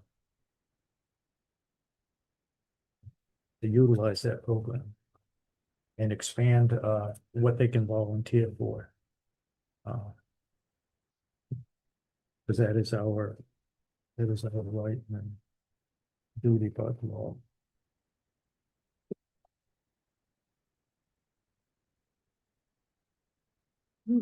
And all the number of trust funds, some years ago, we combined a bunch of them because they were, I don't know, $100 here, $200 there, and some of the things is tried to get updated so we could use the money for different things, but it's a very costly process to go through legal to do that, but we did spend some money and get some of them combined. But if we can, again, take that money and put it in a place where it will earn a little more money than it's doing now, then maybe somewhere down the road. We could put it to some of the uses that is in the language, but some of it's like old or just been on the books for a long time. Some of them have been used over the years. It'd be like $65 here, $100 here to help school or give it to the school district or give it to this foundation. It's just a little bit of money. There wasn't much in there to start with, but by doing this, again, it's a step forward, I think, rather than just sitting on it.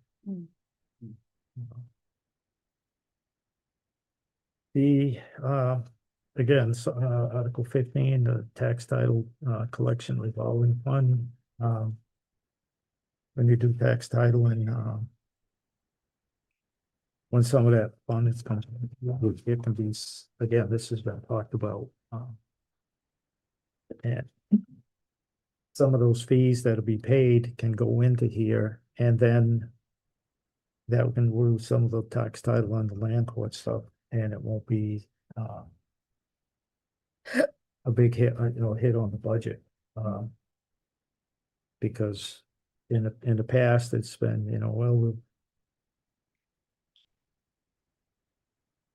you got so many dollars, so that was one of the places where we'd put just enough to save, so you could get, everybody says, well, go after this, go after this, go after this. Well, show me where the bucks are to do that because it costs money. You do get to collect some of that in the end, but it's you got to have money, you got to spend money to make money. So that is a good move.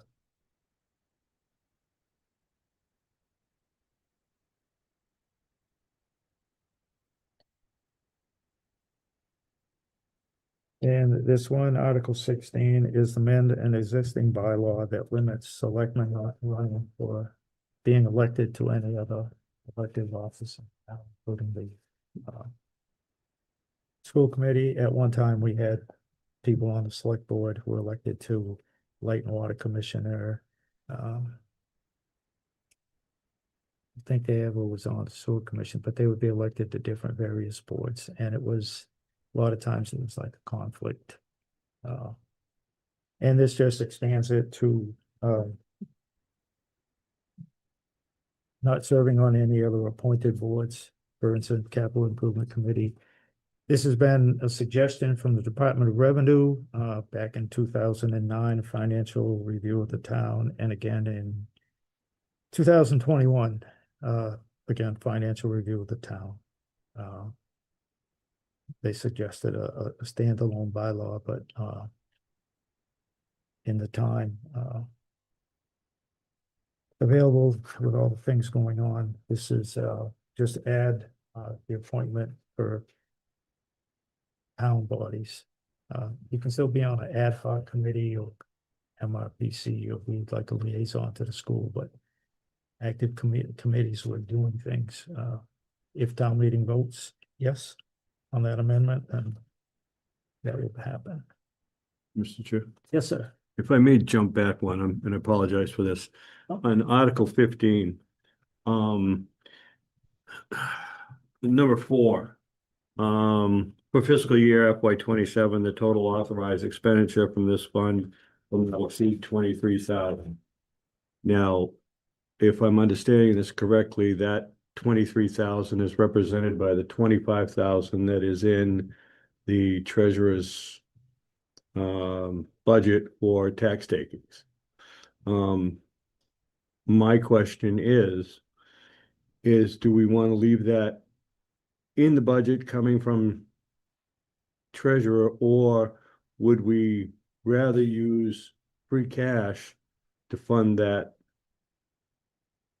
initial deposit? James is shaking his head over there. Yeah, my understanding is you can't take free cash and put it into a revolving fund like this. The way it's being voted, only these things can go into the revolving fund. So as they're happening throughout the fiscal year, this money goes into the revolving fund and it can be spent up to 23,000, but I doubt you'll get anywhere close to that in the first fiscal year with this stuff. So How did we start the demolition revolving fund? Didn't we use, Free cash. okay. I'm pretty sure I read that you can't do that. It has to go in like this, like how you're voting it. We did it for all ours. Well, it's not saying it was right, you know, just because it was done that way. Yeah. Money has to come from somewhere to start an account.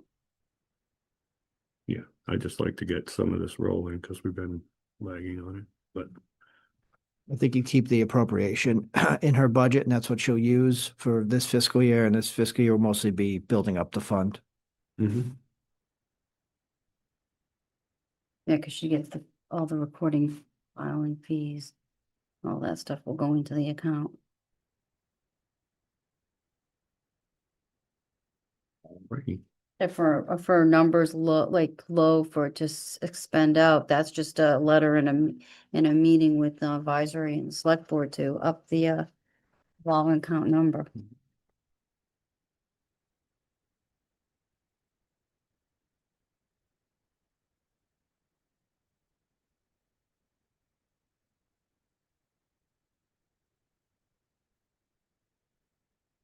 Yes, and if some by chance, this revolving fund all of a sudden got a pile of money in it, any time of the year, the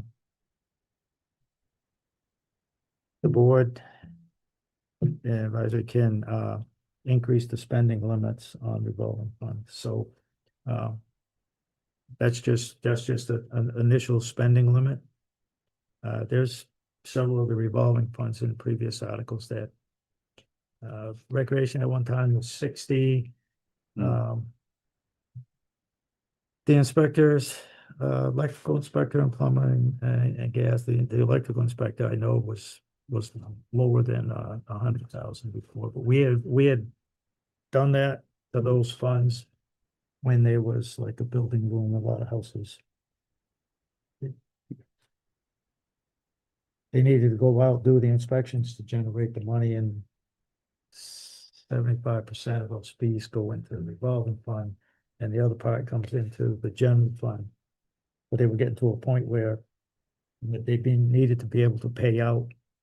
And so mid-year, according to the law, this board can increase the spending limits on those. So like I said, if it happened to come in with a big chunk of money, and then the collector could says, hey, I could use some more money out of there, then we could increase we can increase the spending limit during the year without having to tell them.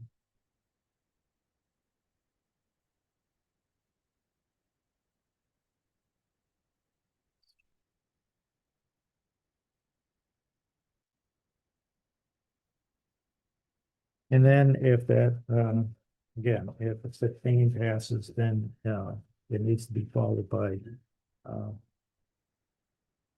changing the capital improvement bylaw to remove the select board off of there. Yes, we don't want to follow the 2014 and have a town meeting vote and have two bylaws that conflict against each other. We're good at that. Well, I'm sorry. that's what happens when you make an amendment on town meeting floor and people make the amendment and yeah, we'll change that, amend that article and they change it and the other part of the bylaw that should have been changed right after it didn't get done. So there was, we had two bylaws that said different things concerning the creation of the budget. Who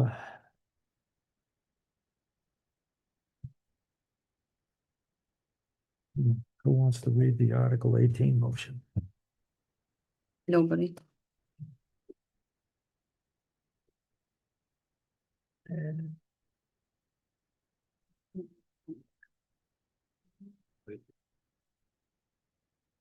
Like that should be the waiver of the reader. What?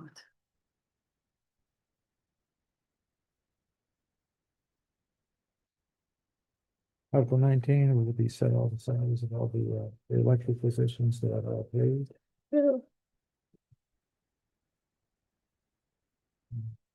Article 20 is the school operating budget. 21 is the cable department operating budget, and while we're there,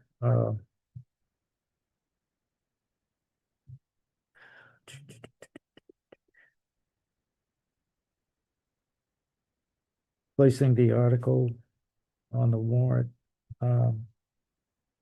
So if needed, the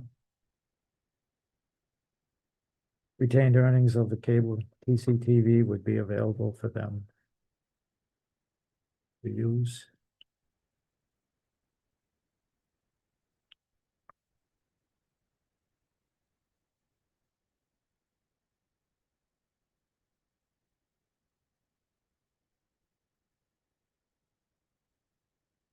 Ambulance rates.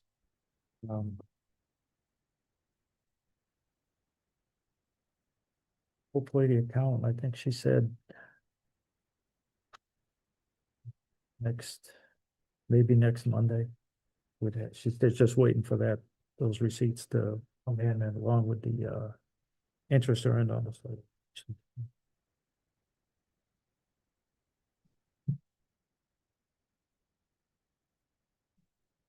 Funding for Monty Tech vocational school.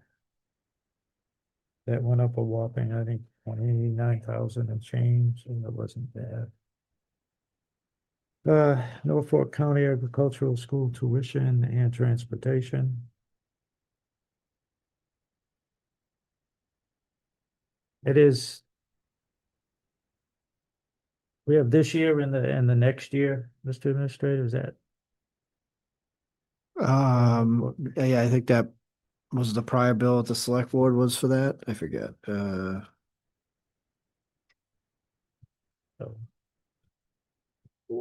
Yeah, I think we have 27 and then 28 and. I think Van Pool is for Norfolk Aggie, so yeah, there was an appropriation for that, and then for 27 you have school tuition and transportation costs.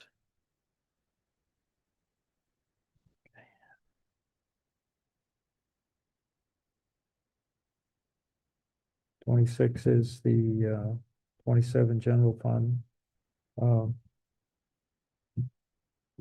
We have to be prepared for well.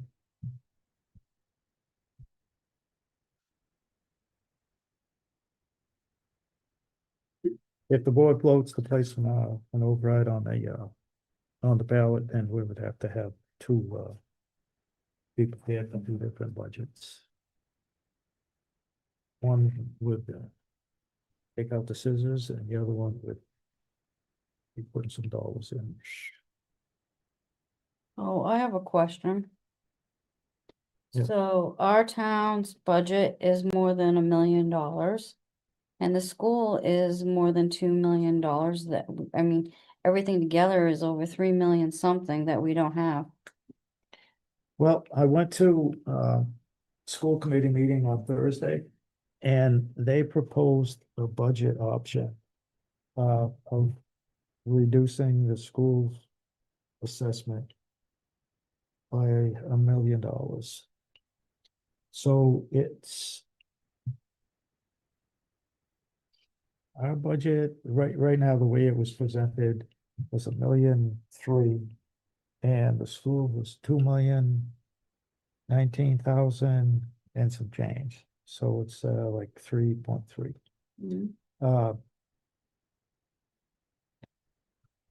And the way the budget was talked about at the school committee, they were saying if there was,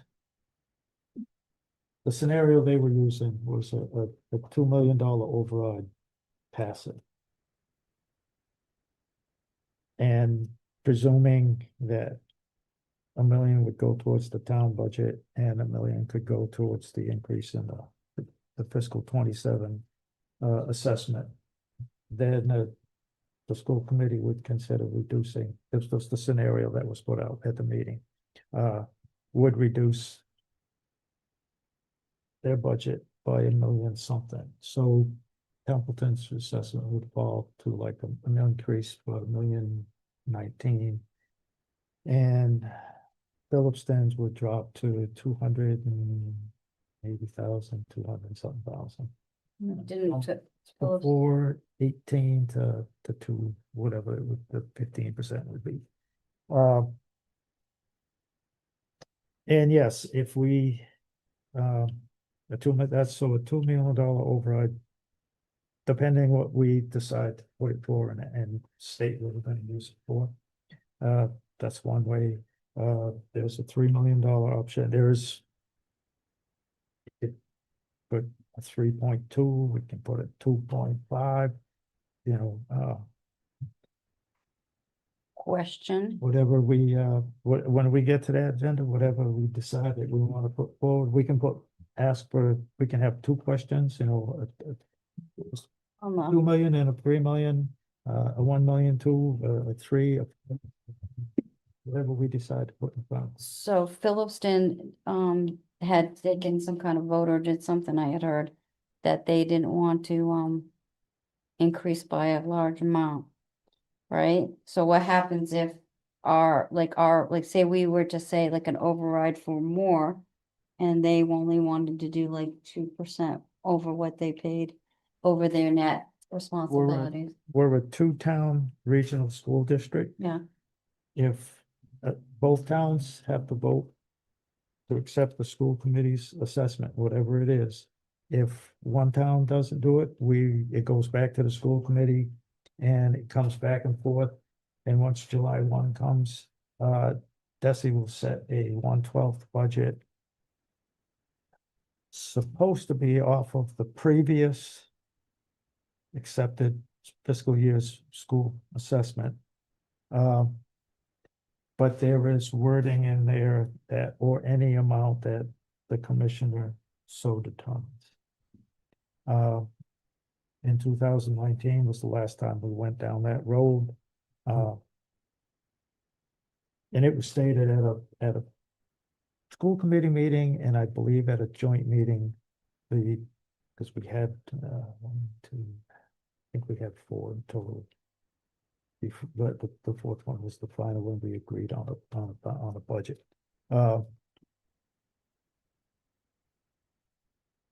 That the commission can set the budget, but in 19, it was stated at a school committee and I think at one of the joint regional meetings of the towns and the school committee that DESI was not going to approve what the school was asking for after the financials of the town and the clerk. So there was, the school committee reduced the thing, we had the final meeting. Then we had to have a supplemental 75 grand at the next town meeting, because there was a procedural thing done wrong on town meeting, told selectmen to do something and we couldn't do that, so But that's how that would work. If both towns and the two town have to, both towns have to agree and vote the assessment budget. If one votes no, it goes back to the school committee. They meet, they recertify a budget, comes back to the towns look at it and go from yes, no. And July 1, if we don't have then we just start these meetings. So the roof vote passed, but the number they're taking the money for is less, so the taxpayers will be paying less than they expected when they went to the polls, is that correct? That's, yes, well, the estimate of what the debt cost would be for Templeton and Phillipston taxpayers was based on the information, the numbers they had. But when they went out to borrow the money, they found in the process that they didn't have to borrow as much as they had thought up front. So the debt was lowered a little bit, so that lowers what we have to pay. Does anybody know how much lower the voter will pay? On Top percentage, of my head, how much, no, I do know that it was lowered. I'm just saying that if you're looking at the hindsight at if you were to look at a 2 million override, say, and you were to do the roof at, what was it, 10, what was it? I can't remember what it was, 10 million, whatever it was, and the voters voted for it and it was less. And then the taxes are gonna be, so, and we know that a 2 million, what was it, like a couple That hundred is, dollars a that year? is, debt exclusion and an Yeah. override. Oh, yeah, but I'm just saying on your bill in general. Right. For the next several years, you still have to pay towards that bill on your bills when you're paying your mortgage and you're paying your tax bill. When you're doing your budgets. Yeah. But people think about that when they're thinking about an override. I'm paying extra already until that runs out, you know. How will that look on my bill? That would be a factual thing that we could put out on the town website. Because when we get to that'll be part of the discussion, how we can present and what information we can give to the people and what we can't do. Because we can't sit here cheering for it. Right. And use public money to put out a lot of stuff. We can do is facts. Right. So, the article for, TCTV, adding the retained earnings. I would entertain a motion to add that article, to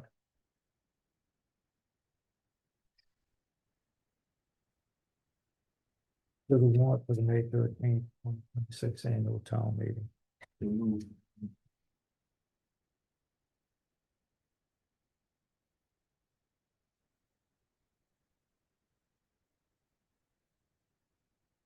Any further discussion?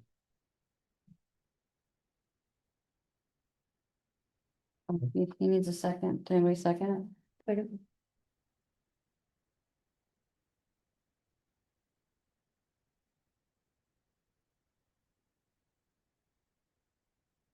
Any discussion?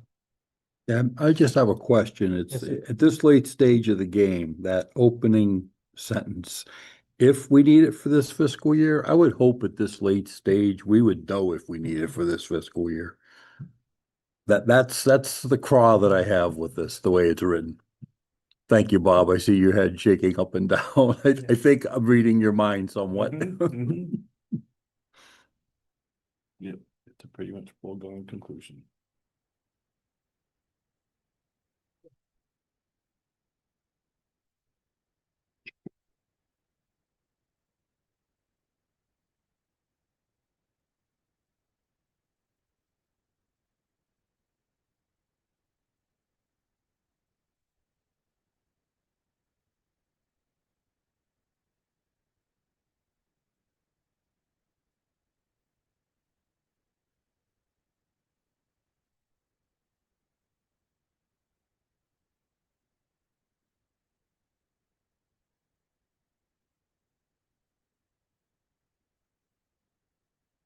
the part that you can send.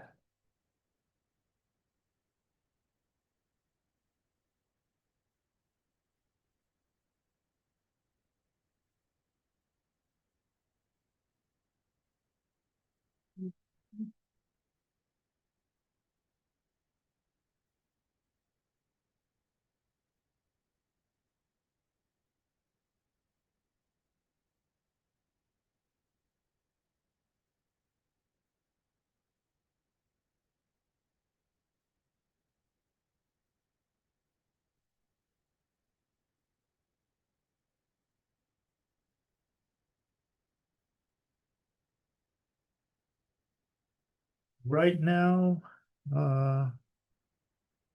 cable enterprise fund is showing a total available of $41,130.25.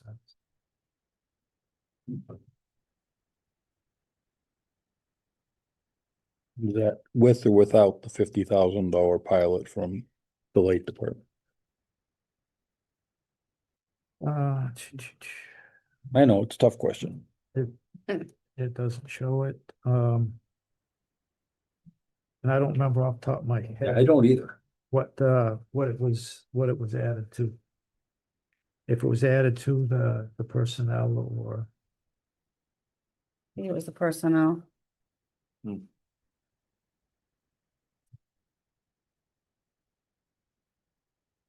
I believe it was the personnel, and I think if you look at the spend rate on the personnel right now, it's, In the 20s. yeah, isn't it like 84% right now? I think so. Yeah, so, yeah. yeah, it should be 75. Yeah, thereabouts. Yeah.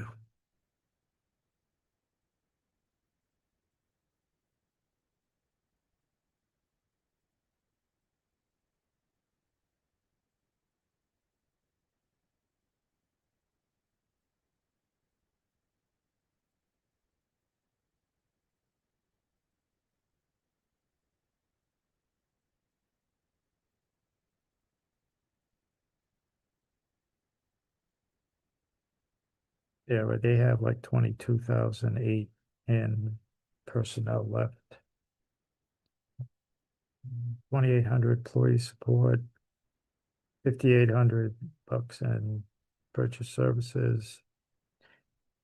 6380 in governmental, and other is overspent by 233 bucks.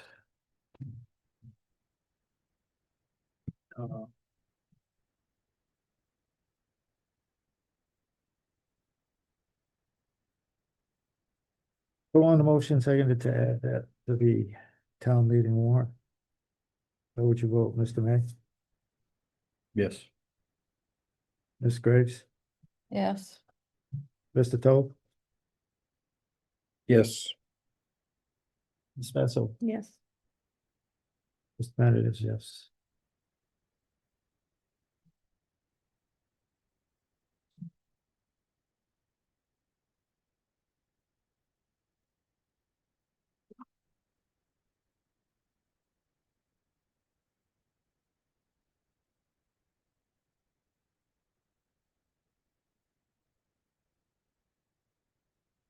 So are you looking for us to approve the warrant pending?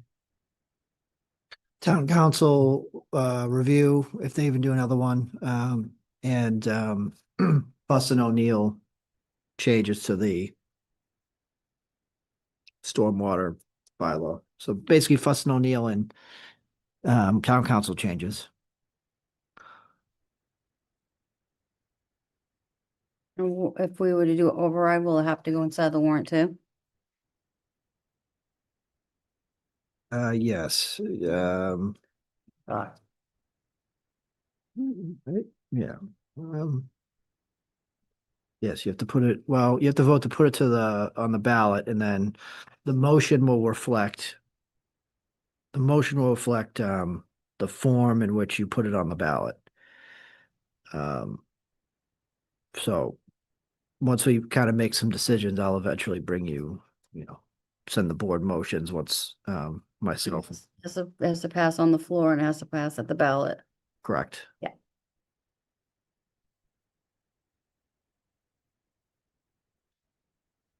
And if we were to make this decision, like we were to make a decision to do any kind of override, when do we have until, and when would that said meeting would be? When do you have until what? If we were to decide to, I mean, right now, we don't have any decisions on any override. I was just curious when that, if we were to do one, when would said meeting be for the selectmen to vote on do an election, do an override? Oh, you need to pretty much do that tonight. Oh, I'm just curious. Yeah.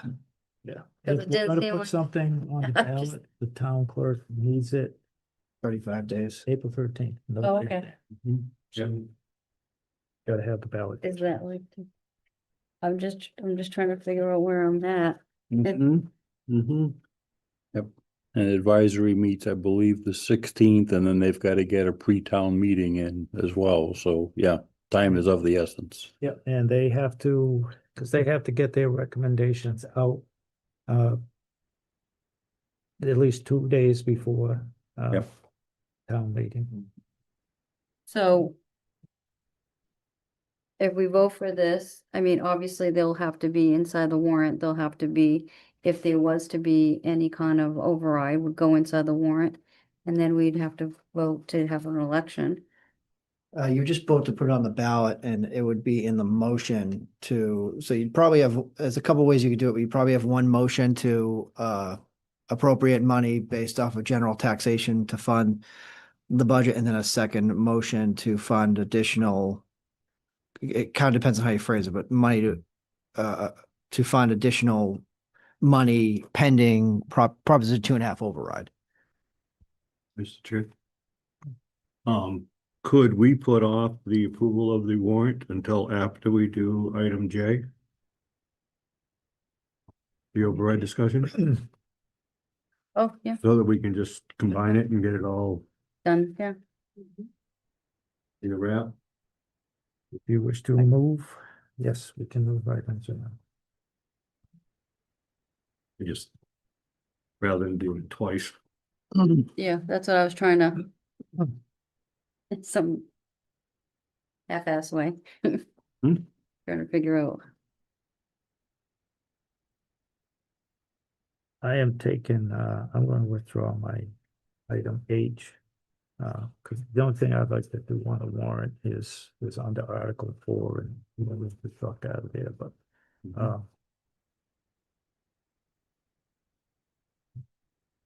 we'll move to, item J and get the big ticket thing out of the way. Okay. Let's do it.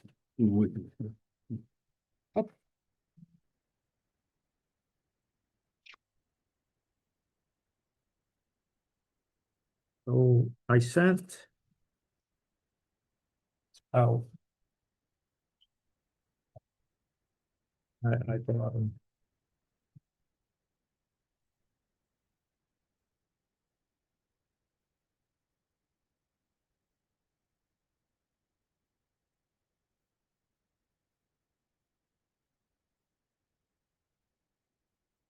These are the two amounts.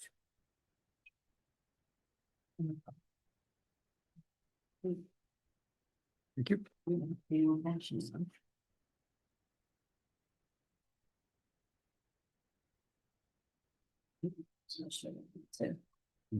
Thank you.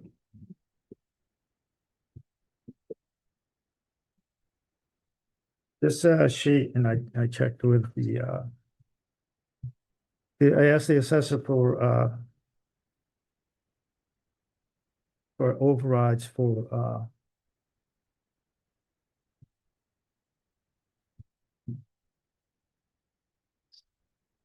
2 million and an override and a $3 million override to show what the levy limit could be. And then what the 2.5% with the following year would be. And I sent you all out the implications on the average tax bill.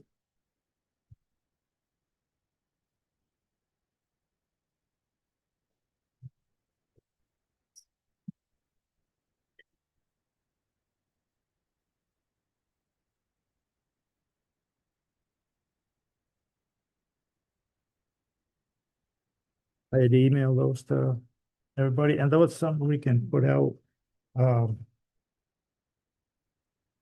information if we, which one we decide on. I don't think it's in that, but I emailed it to,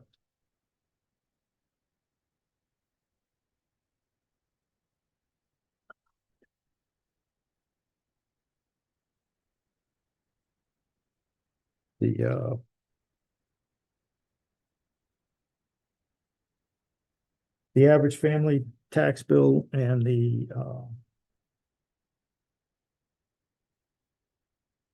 get the yearly bill and then the total.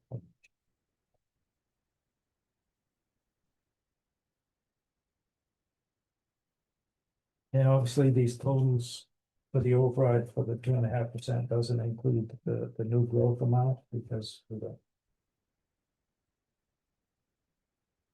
I think was submitted at 60,000, I think, from the assessors. Correct.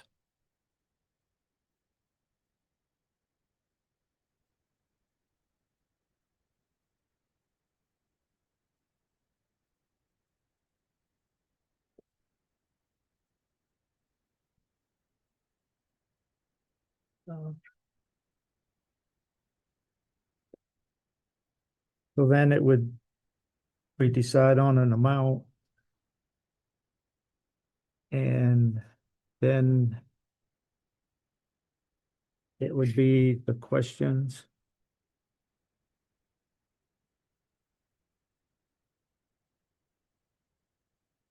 And what we can also ask the town clerk if we can put, instructions on the ballot to explain, for example, if we had two questions, one for 2 million and one for a $3 million override, you can have, in instructions on the ballot, it'll say question 1A, 1B are separate questions. You may vote for or against each question independently. Each question requires a majority of those voting on that question to pass. If more than one question passes, the question with the highest dollar amount will prevail. And then below that, you have the amounts, like in a question, shall the town of Templeton be allowed to assess additional, 2 million in real estate taxes? You can have in the question, you can say for the town of general fund budget, you can specify.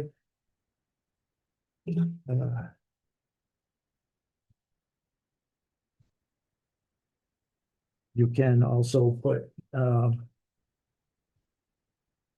multiple questions.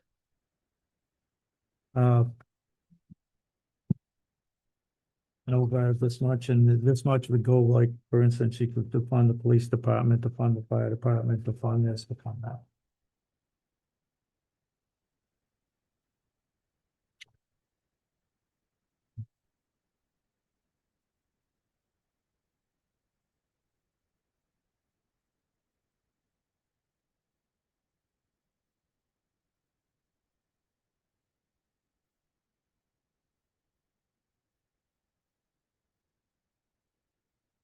And if you want to, I did print out just like the two general questions.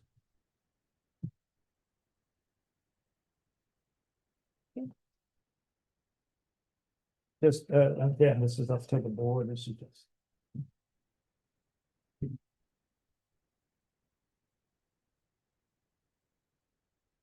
There's for two.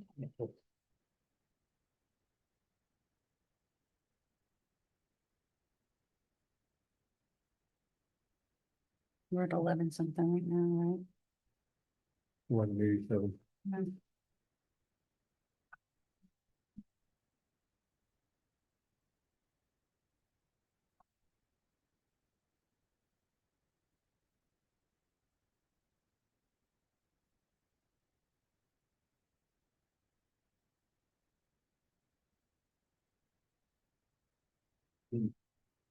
Then we would have whichever number we do, if we decide to put one through the ballot, then we have between now and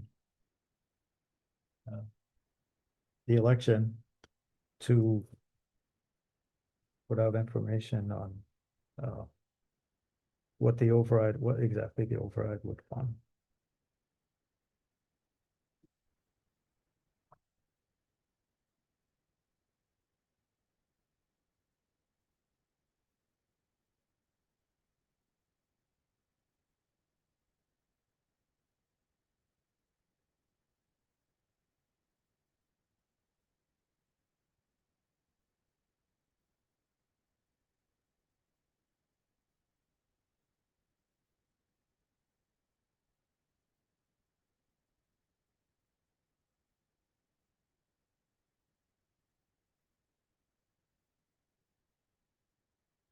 How much was our, the pension go up compared to last year? For the town, like our pension costs? Did it go up significantly, James? So 1.6 million that it went up? I don't have my budget book in front of me, I think. But those are the kind of driving costs, right? The, I think it was 1.6 was our assessment, but I don't know. I don't remember how much it went up by. And then obviously a bunch of that's paid for by the enterprise funds. It would be on my sources and uses. I think that's a separate. Is that separate? I think it's a separate line item. I mean, the town's biggest things were contractual. Health insurance. And what, the Worcester, our obligations? When we're driving. Worcester County Retirement told the town a few years back, I think for the next 15 years, it was going to be, they really have no control over it. I remember the advisory committee went there and basically he was told, you're gonna get the bill we give you, and that's it. It's a board of directors. And I think at the time it was through 2032, 33, something. You could look forward to at least a 15% increase each year. Well, they're trying to do what I was trying to do with OPEB did. Trying to get funded to a certain level because the federals are starting to make these rules for these entities, so we're just getting the bill passed along to us. I have a question. What happens if, like, say, you say, oh, $1 million for this and $1 million for that, and 3 million is chosen, and you have an extra $1 million that wasn't, does that roll over? Like, I swear I seen that in another town happening. Well, that's when we, again, make the decision if it's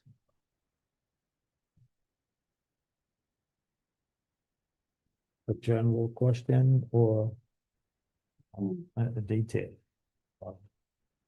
You have to explain for both. Again, you can. This is just stuff that's on the DLS website. It's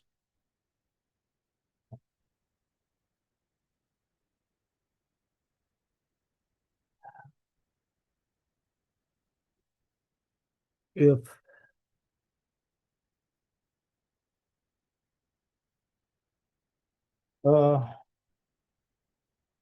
what's everybody doing Thursday?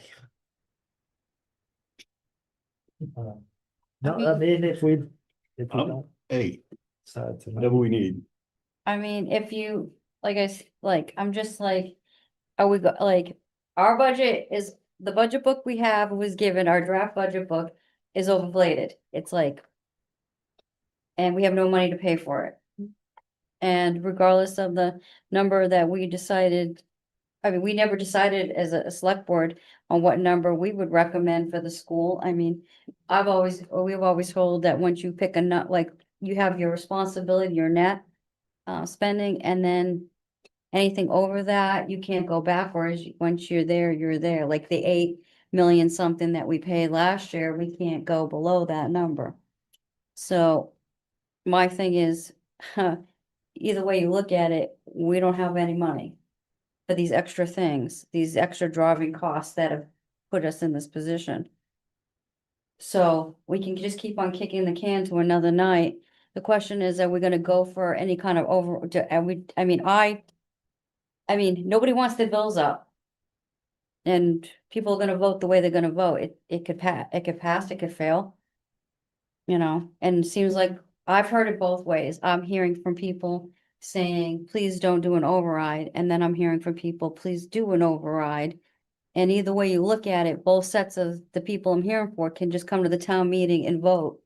And So by law, the only people who can put an override on the ballot is us. yes, Citizen petition can do an underride, which would lower the amount of money you can raise by taxes. Surprisingly, I think the number of those that have been done in the state, I could count on one hand. I want to just say said it's this- like 3 or 4. And it can be done by citizens petition. I'm just surprised, I was surprised when I looked at, they haven't been. I just feel like something our town would do. But it is, it is our responsibility to decide if we're gonna do it or not. And then it's a vote of town meeting. And I believe we should put it in there.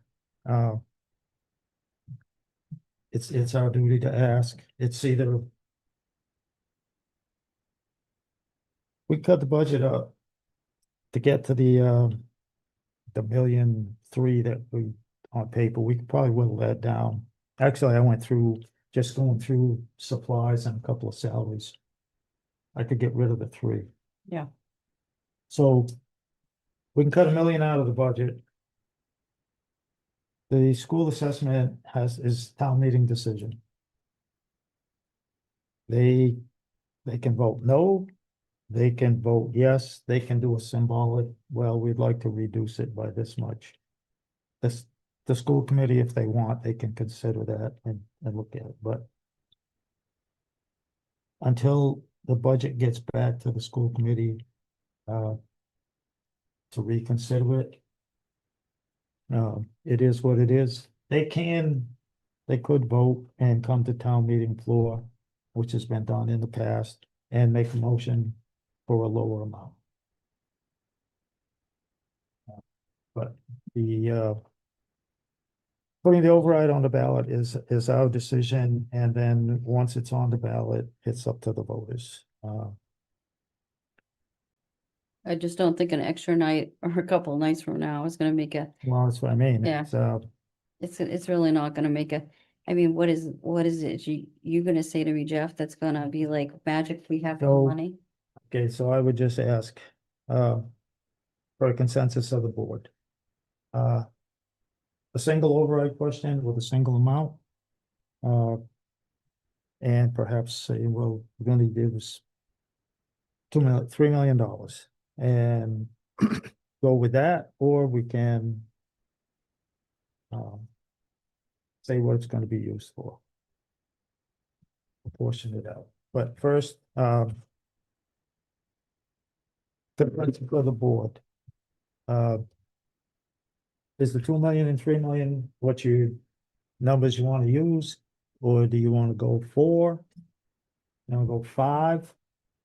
Tell you right now, I did the numbers on 5, and it was like it was over $2,000 $4.15 a thousand? Yeah, thanks. for the year increase in property tax, and I didn't even send it to you. I just got the math from the assessor, and I looked at that, and I went, We should go 1 to 2 million. Gotta keep it as low as possible, but still be able to. Well, Well- what is it, how much will it increase to an average household? what? we don't Two, want- 2 was $300 something, 3 was 600. No, 1 was 300 something, 2 was 600 something, 3 was 900 something dollars. Yes, to the average single family taxpayer. so yeah, And three is not almost $1,000 a year extra on their taxes. About $620 extra on the 2 million. And, it's 9 something. And what's two? 908, So that's on the average single family tax bill. So it depends, Okay, you know, what your home is worth. 378 number, yes, 378,000 single so family home. 378 times, All yeah, right, and it's roughly 945 on the, Yeah, so so it's about $1.66 on the 2 million per thousand and about 250 per thousand. Don't hold me to that, people. It's just rough back of the, Yeah, This is a working class. no, town. it is. it is. It was like 3, 6 and. I just keep, Because that's what I originally sent out. We're a But- working class town and, you know, if, I'm sure if everybody could just be like, yes, let me give everything to the schools and to the town departments, absolutely, you know, but in all reality, like, I can't afford another $1,000 a year on my taxes. I know, you know what I mean? Like, So, then that's for an average household. but, what I don't- really don't want to do, and I've said this in the past, don't ask for an over. To go small because you think it will pass, and then the next year or 2 years, you're in the hole again, and people going, what the heck are you doing? If, you know, if you're gonna ask for enough that will not only fund 27, but get you through But what's a gonna do, couple of years. that's gonna do is drive residents out of town. If, say you go for $3-4 million. Well, I don't know if you look at, I know, I know people in Boston and, you know, they come out here and look at a house, you know, 700,000, they go, damn, I couldn't get that house. It'd be over 2 million in Boston. And my tax bill here was $5,000, but in there, it's like 15. And that's for, But you you're know, also- a yard. yeah, but we have all the With people that have a lot of land You're talking about people that have been here for generations. Yeah. And we're not coming from Boston. and they're not very, they're not. I know, but, you know, you see all the new houses and all the new families up here. And you I also know gotta there's think two of the residents sides. that have been here. There's 2 sides to the fence. And And the superintendent told us that we had a lot of, it's put it in front of the voters, and if Yes, they indeed. vote yes, they vote yes. If they vote no, they vote no. And this is when, you know, I think it was said earlier tonight, you know, the small town democracy, well, it only works if you show up. Yeah. Correct. There's over 5,000 registered voters in Templeton. That's why, you know, I know there's like 8,500 residents, but there's 50. do we have to do? 54, 56, Split the yeah. difference and do two And million 500? You can look at going back to 2000. The most people we've ever had at a town meeting is just under 900. And that was on expand the landfill dump issue. And how many people were in town at that time? We have had Oh, yeah, town that- meetings Monday, Tuesday, Wednesday, and a few years there was on Thursday. And 300 people are there. 2019, the first night, we got all the way all through the stuff till we got to the town budget. I think there was like 200 people, 220. People getting off topic. They came back the Thursday for the town budget. 93 people showed up. For the biggest number on town meeting. So it's finicky, you know, everybody says, oh, right to vote, huh? So we can put the 2 million and the 3 million or different numbers out there. I would just caution, I don't want to put a small number out there just to get it to pass, and then next year we're right back in the same boat. Well, we're in the same boat as soon as, I don't want to July keep 1 passing gets here. if you can't afford the bills. no, and the people aren't gonna be happy with that either. You know, they're, You make everybody happy. Mr. May has a question. Mr. Chair, if I. yes, sir. On My question is this. Right now, if I'm not mistaken, we're standing, as you stated earlier, somewhere around 3.4 million dollars. In deficit between the school and the town.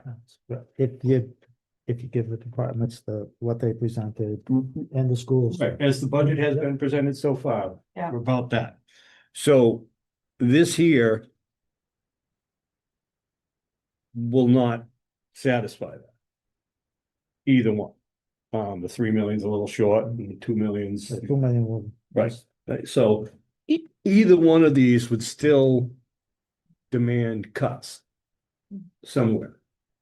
And it wouldn't, just gonna say, I don't believe it will get us next year. Because it's gone. The minute we say, okay, it's gone. And we still need. So that's my concern that, the numbers are big, yeah. And they're gonna be shocking for people, and I think, when you start talking about $2.50 a thousand. When the school is presenting 34% of their students are in the poverty level.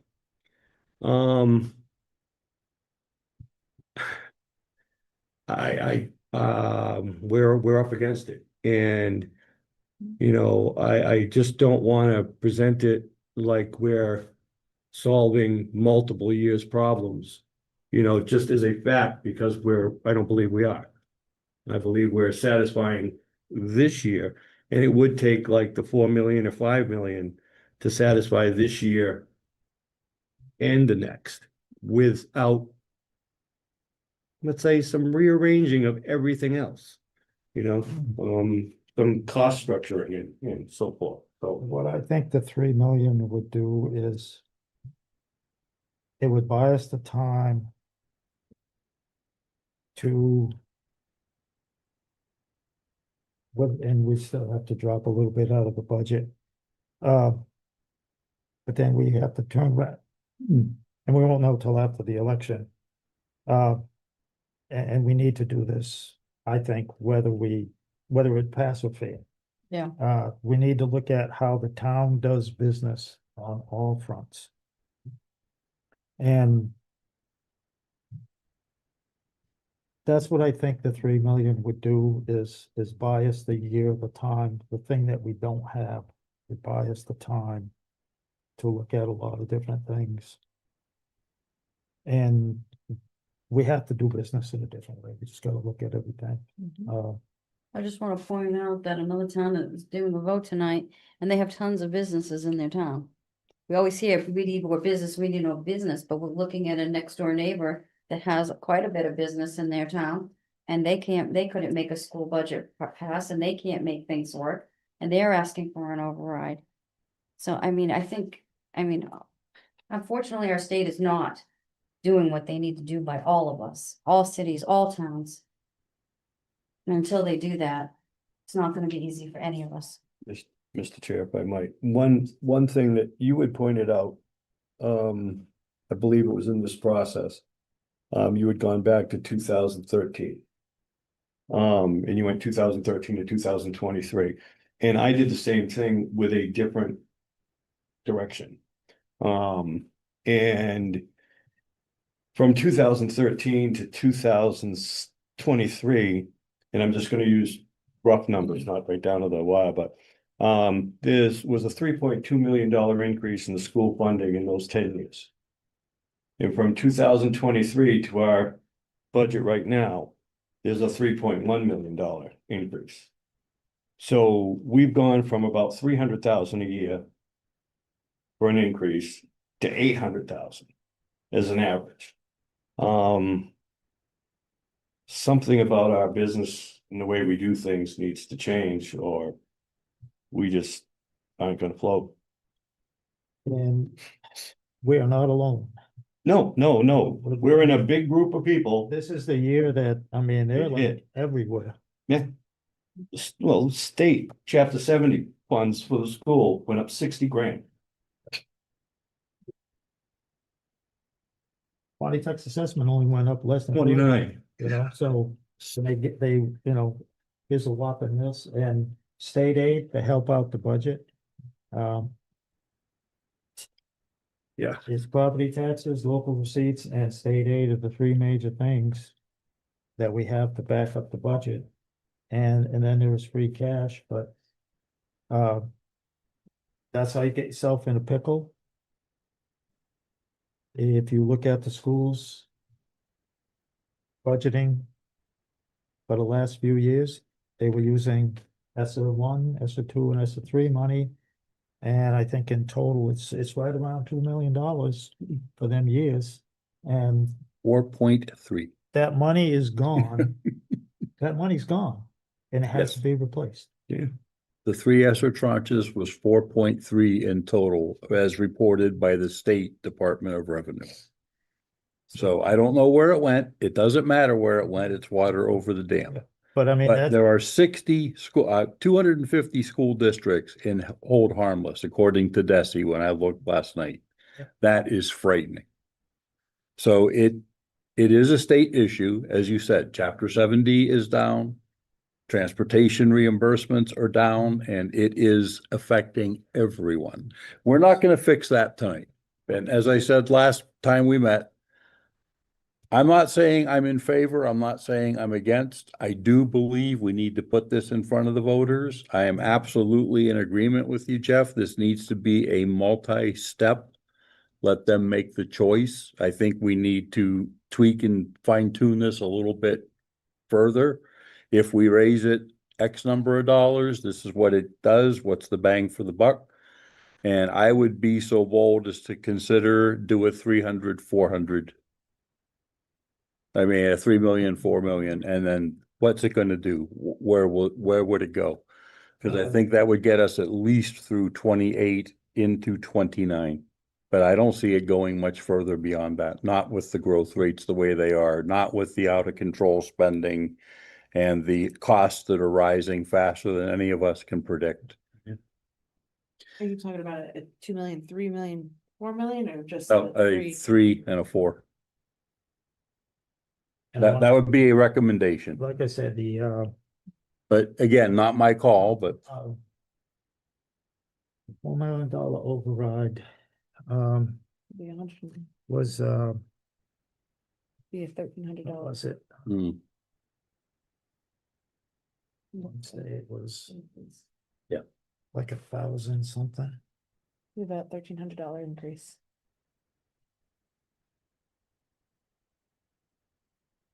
Yeah, that would increase your bill by 1,000 and Yep. and that's on an average. Family home. Of three, Well, 378, 38. 1261. and. Whatever the bill was, but it does. Like I said, when you jump to 4 million and the 5 million, that's when. So let me ask you this, what's the average home for Templeton? 378. Is the average family, single family home Okay. value is 'Cause 378. I know house across the street from me sold for over 600,000, so they'd be, you know what I mean, like. Yeah. Well, talking. It's, and we get that, it's a You think weird it's- screwy formula, but, so that would lead me to believe that the majority of the homes that have sold have been in this category where the value was that. And when valuations of homes go up, according to the Chapter 70 formula, you're richer. Yeah. So you can afford to pay more for your school. That is I the know, school. I know, I know. And That's how it goes, but they're down there talking about it in the State House. it's crazy. And one senator said, watching the hearing, says, well.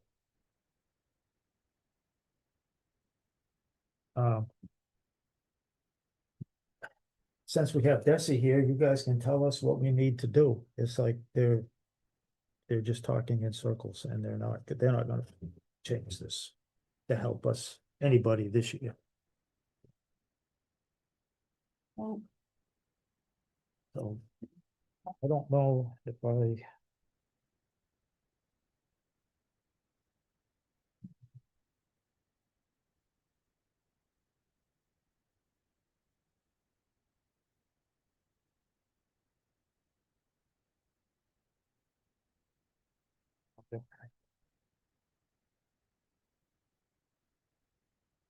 So,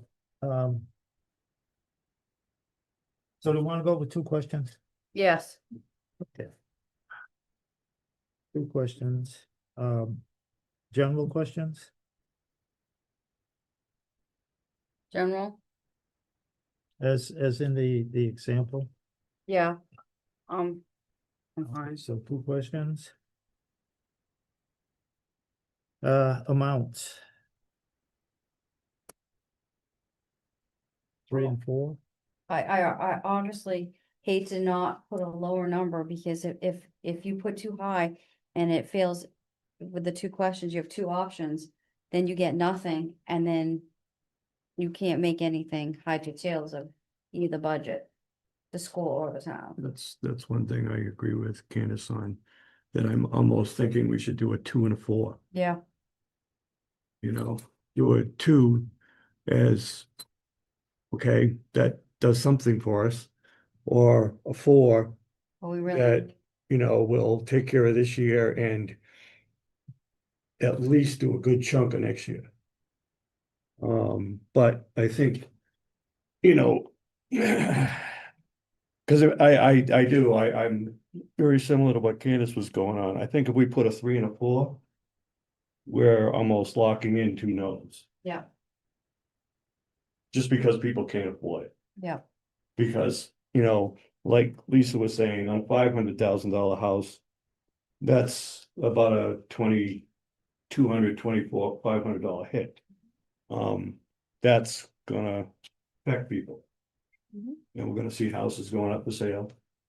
Getting foreclosed on, Yeah, could be more tax takings. and there'd be more people moving here from these.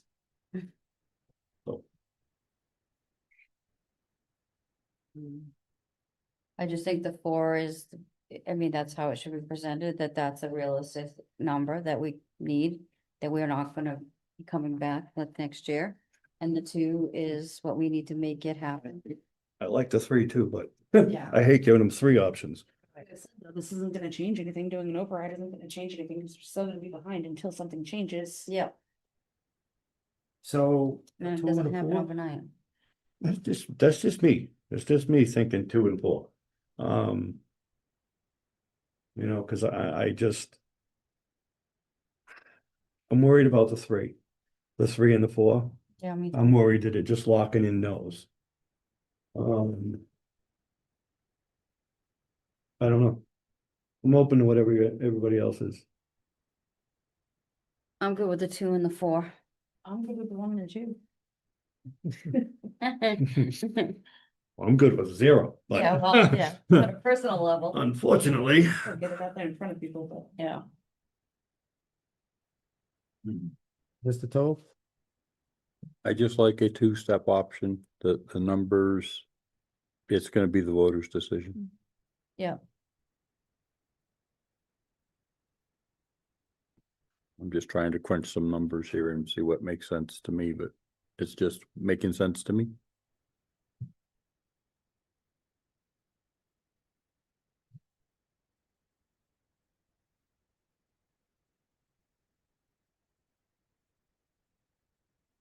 Okay, we'll start with. Um.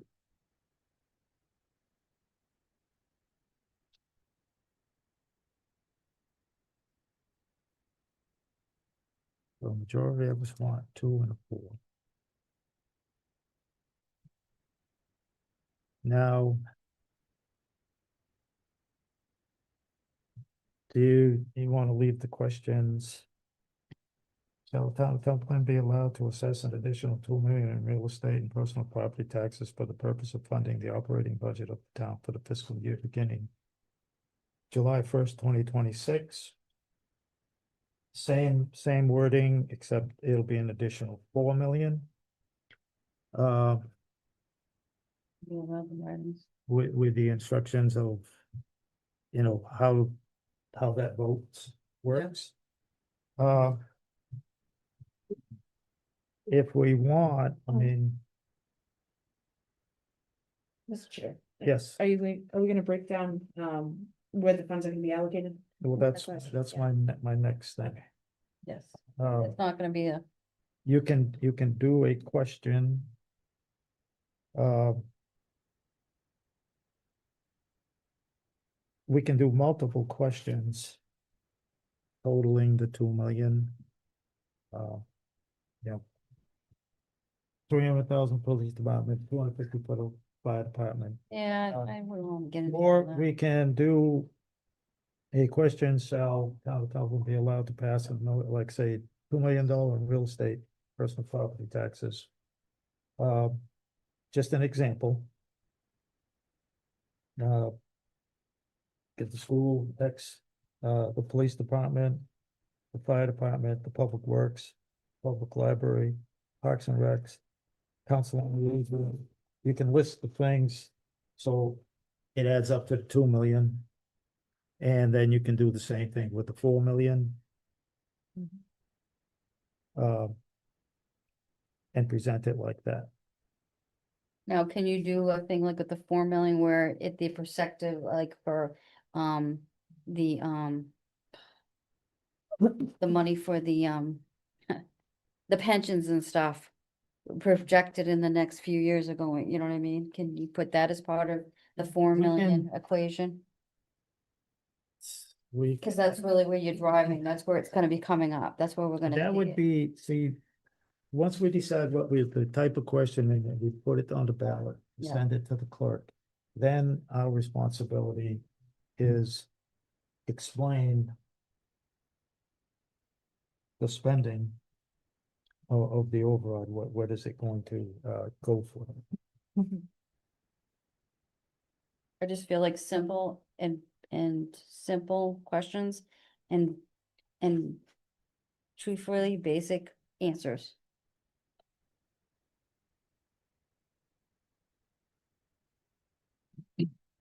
Where the money goes. Mr. Chair, Mr. Administrator, do you have, thoughts on this? I would keep it simple and if you do want to break it out, I would say X amount of money for the regional school district and X amount for general government services. So I would just keep it to those two things.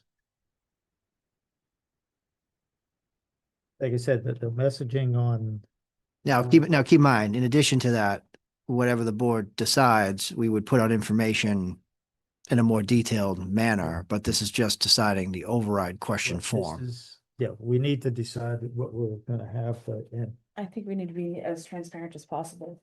That this is taxpayer money that we're planning on spending, so they need to know what they're spending their money on. Exactly where those funds are gonna be going. I do know, and I remember this, I just been around a while, that's all. But no, in 2013, the Templeton did an override in October of 2013. We were one of 9 communities that did it. And we're the only one that passed it, and it was 550 something for the school and 63,000, $60,000 for to reinstall hours and pay for non-union personnel that we had cut. When we got to town meeting, there was a funding thing and like, we don't have the revenue to support the expenses, so we recessed town meeting. Selectmen Advisory Committee did a thing, we cut stuff and it's always non-union personnel and some other stuff, and we cut it. And to get the budget balanced, and then we went back and forth on the school assessment. And when we decided on the override, I pushed for the board to include not just the school assessment, which was what we really needed, but extra money to give the non-union employee their money and hours back. And something passed it. And then in 2018, 473,000, I think, was the override, and it passed. That was for fire and ambulance, like 10 grand for police, some small stuff, but that's the 2 overrides that we've done in recent memory that have passed. So we do have a track record that you know, you might think that, you know, the people might surprise us. We're gonna write this out then. Are we gonna? So we're gonna do a basic override, basic, So, and then have the explanation to the public. Or is it gonna be written out, all these things on the ballot? That's the question that we have any. and there again, there's only certain things you can put on the ballot. Yeah, And really can't put anything. I mean, you can take a sheet in when you go to ballot. We can't place anything there. No. The town clerk can't place anything there. But if it's listed in the warrant, you know? Um, yes, on the warrant one, then we can list more Right. what it goes for, yes. The warrant's like a placeholder, the actual motions and what's on the voter's Yeah. guide is where it gets detailed. yeah. Yeah. The warrant is like Yeah. like an agenda for the meeting. The main- So. Yep. So 2 questions, Yeah, the 2 million and the 4 million. Yeah. And keep the questions in the general. I think so, yeah. It'll be up to us to put together information and get it out. It could go on Facebook, PCTV,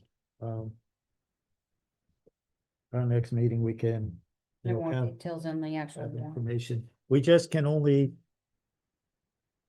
do factual stuff, like if the override passes, this is what it will give us. If it fails, this is what we have to do.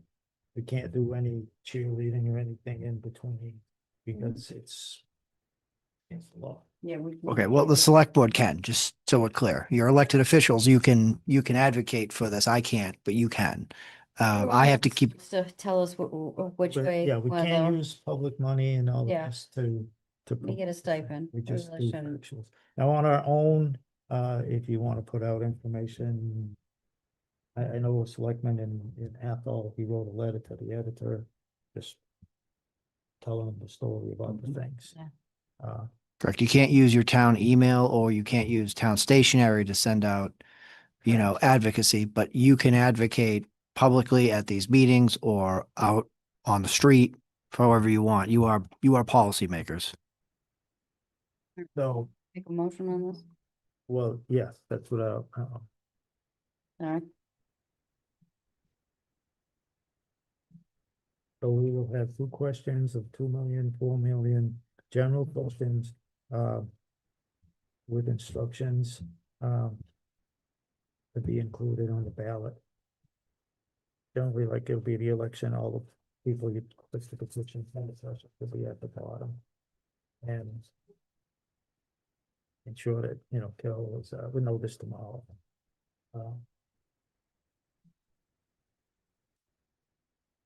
So, Mr. Chairman, are we allowed to speak? no, sir.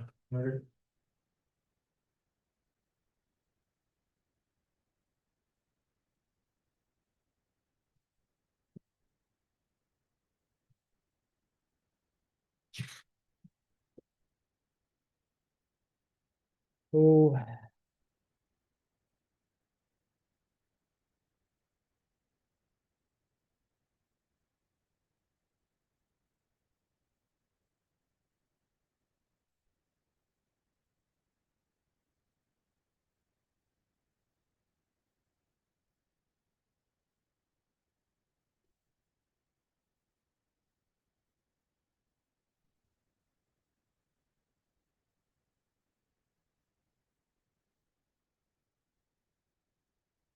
That's what the town meeting is, all the explanations and. Go to the mic and.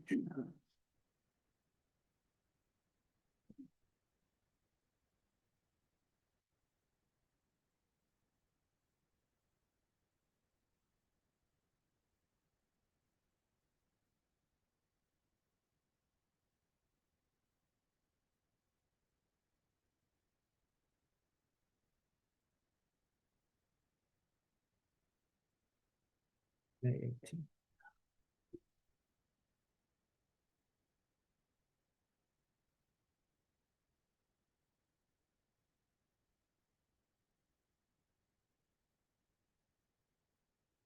I make a motion to place,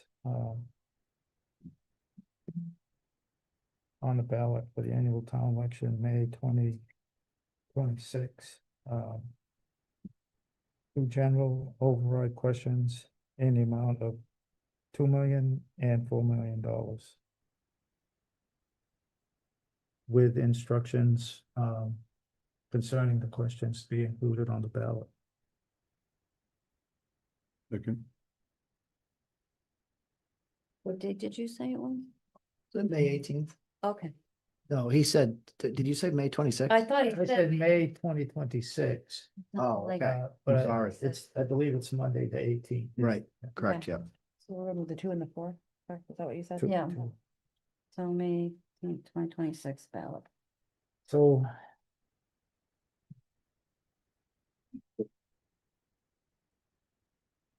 You have another number for me. No, I don't. I already done. I see you over there ciphering. huh? I'm ciphering, all right. That's a lot of time. That's, Yeah. Okay, so we have a motion made and seconded, to place the override on the ballot, two general questions, one for $2 million. Bob and I heard the guardrails. it's like that means my neighbors are paying about what, $2,300? Depends what their house is assessed for, Yeah. So when they, not what it's sold for. which has only increased since they bought it, so.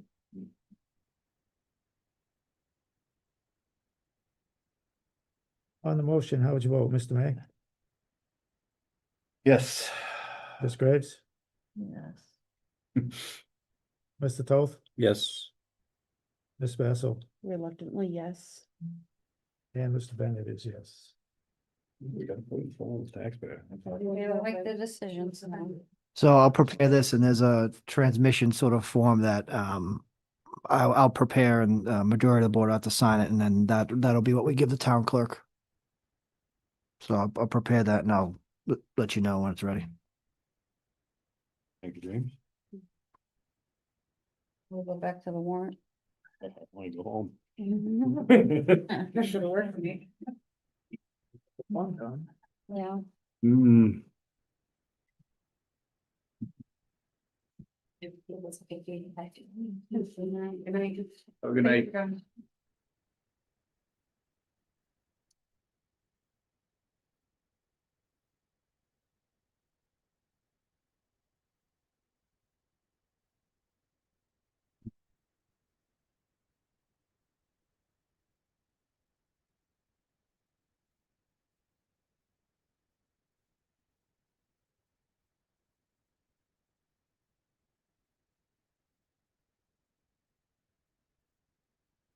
Okay, the warrant.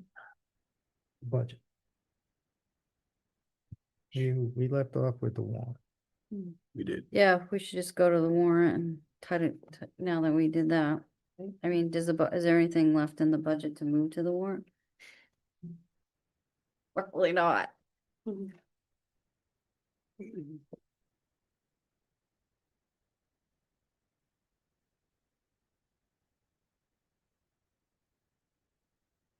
So now we'll be adding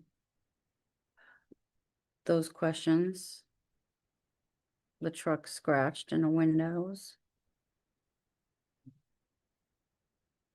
Were those dates changed? I didn't even notice. Wasn't there like a date issue on one of the warrants, one of the questions?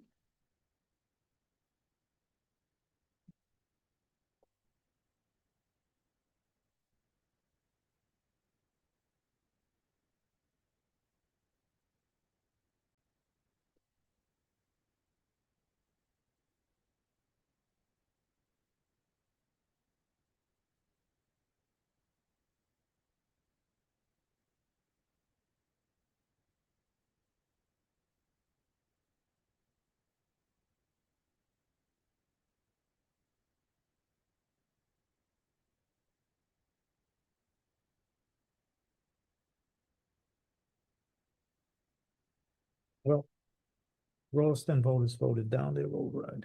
I don't know what the amounts were. I don't know off the top of my head, but they voted it down.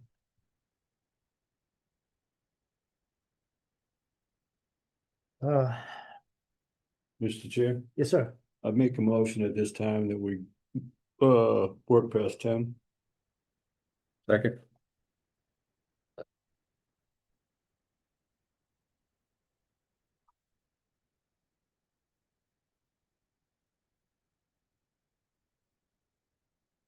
Motion made and seconded. Any discussion?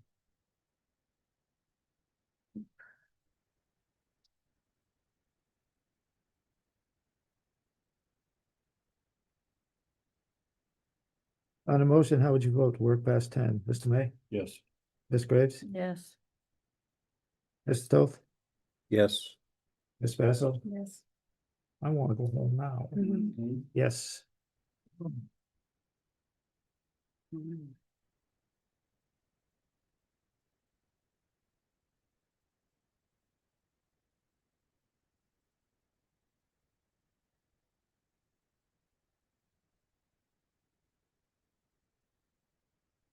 Say, so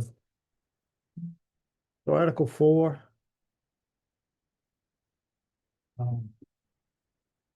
don't have the amount for the windows off the top of my head. Remove the truck and replace with the windows, is that? Yeah. That was on the capital report. Yeah, they did go to the capital. I- Yeah, they went to Yeah, capital, off the yeah. top of my head, I don't, I remember it was 20 or 40. I don't off the top of my head. Can't remember. I can try to find it real fast. Okay. I think it was. What are we looking for? The The capital windows. report on the windows. I don't know. Yeah, you've made the motion. I'll just put the number in. It's Okay. underneath, it's under 83,000. Yeah, it's way under. Oh, yeah.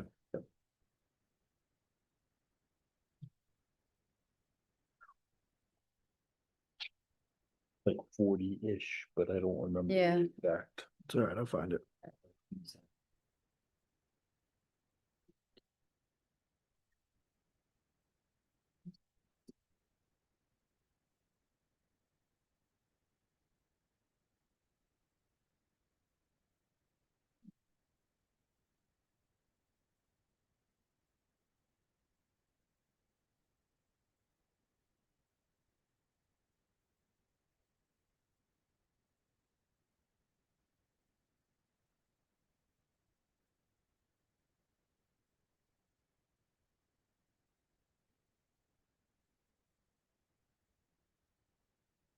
So on Article 4, I would make a motion to amend Article 4 to remove the public services truck and replace it with town hall window replacement.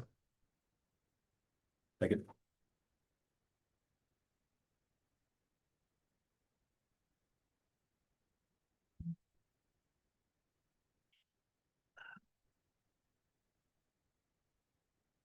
Any discussion on the motion? Nope.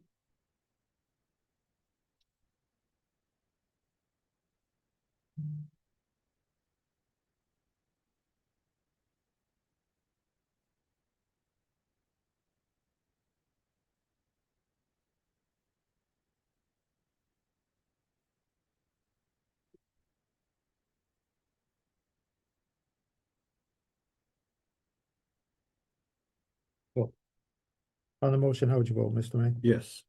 Ms. Graves? Yes. Mr. Toth? Yes. And Mr. Bennett is a yes.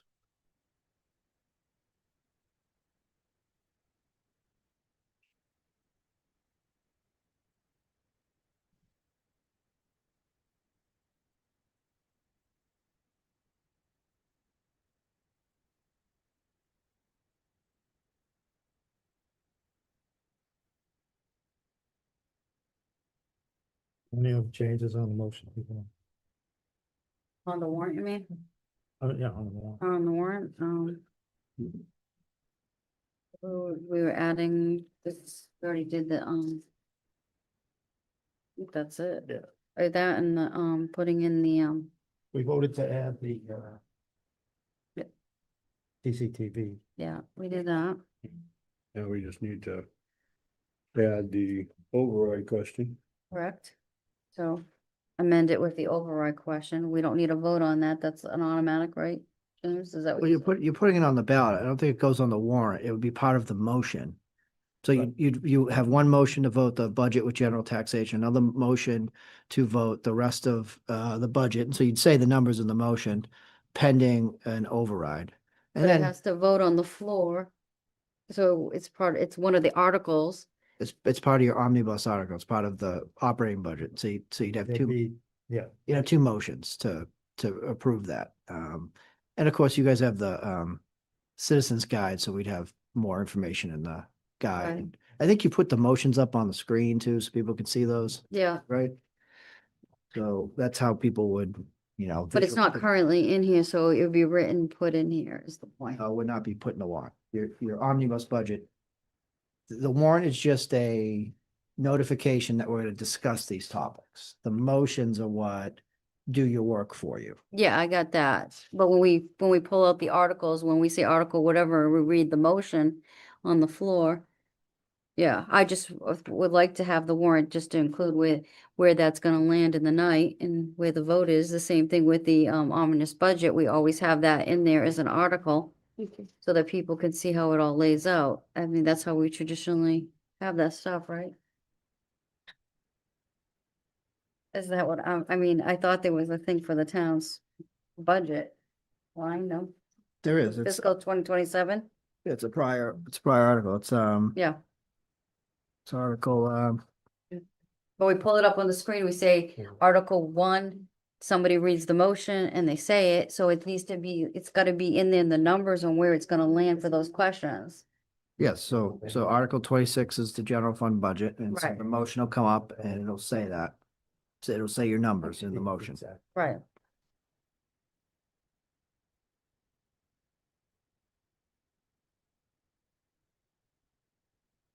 But will the 2 million and the 4 million, will those be two separate questions? Cause do they have to vote on each one of those questions on the floor? So that's a question I'm going to ask town council exactly how we phrase an override that is contingent upon two options. So I was kind of researching it and it looks like you'd phrase it. I don't know. That's kind of a question I want to ask them. You might even have three motions, or you say, the second motion will be to approve this amount of money dependent upon this override, or to approve this amount of money dependent upon this override. That could be motion 2. But I want to ask, now that I know what we're doing, I can ask town council for those details. But the night of the town meeting, when they vote on either or option, they're gonna know going to the ballot which one has been, it's both or, I think it's going to be Or has- dependent upon which one that passes. right? If either of them do. If Yeah, they even do. though of them do, yes.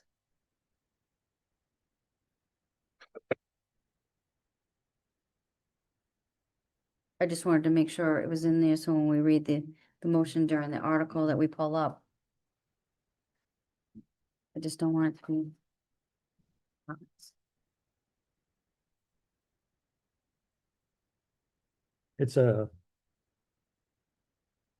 it's kind of a pain, but personally, I think we should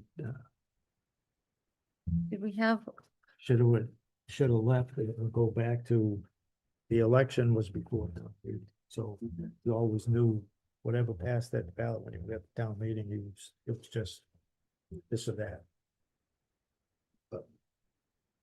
It was nicer. Uh, didn't we get something else in our? Besides. Swear we got something else. It had. That, so there was nothing else on the it's over here. Yes, on the warrant. this thing.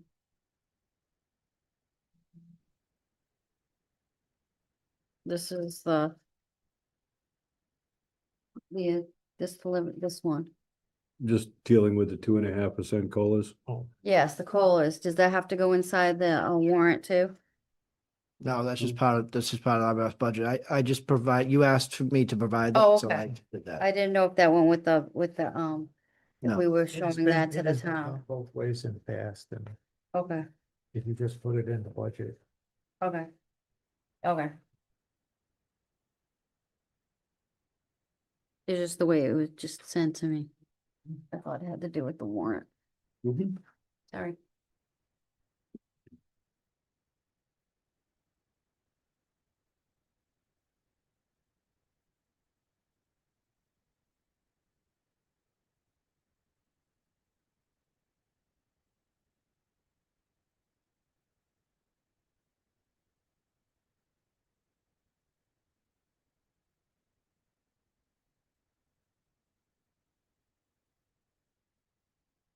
Are you looking for a motion to approve the warrant pending? I think any town council changes or Fuss and O'Neill changes on the how's that one called? Stormwater, Stormwater regs. that part of our MS4, yeah. Yes, yeah, it's the full that federal EPA thing. And our other amendments.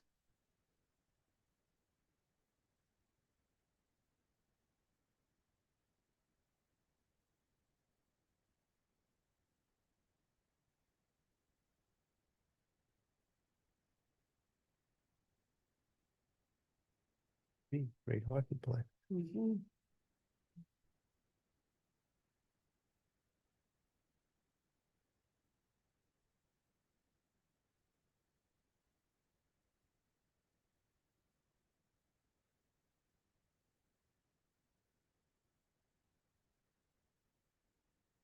So motion to approve the warrant pending changes and town council approval. So moved. What about Fuss and O'Neill changes to the Oh. stormwater? I'll accept the friendly amendment to the motion. To include the Fuss and Fuss and O'Neill for the changes to Stormwater management. Yep. stormwater.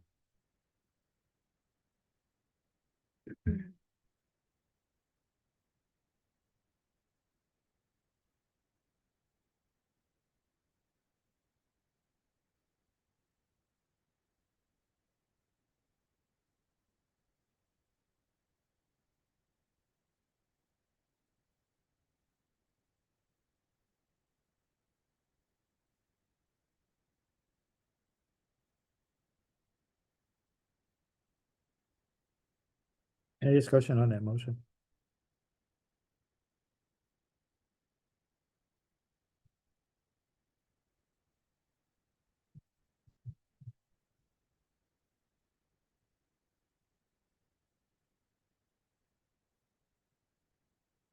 On the motion, how would you vote, Mr. May?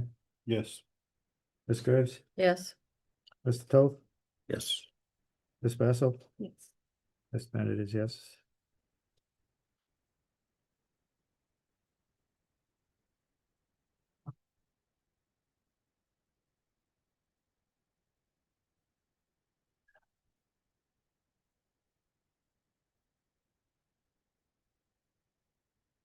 Mr. Administrator. Fiscal 27 budget. Yeah, I think this agenda item is kind of a holdover, but I'll just add that now that I know the direction of the board, I'll essentially have to create 3 versions of the budget, one for $4 million, one for 2, and then one if we got none. And so that's the big project I'll be working on between now and the next couple weeks. So that's all I really have to add to that. Thank you. Thank you.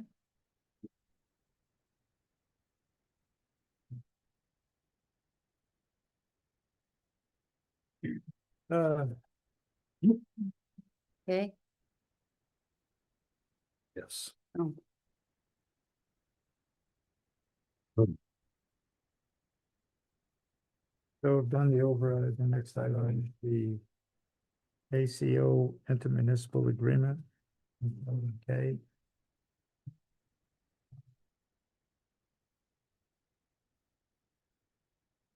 Talked about this on the last meeting, and we're still some things under dollars and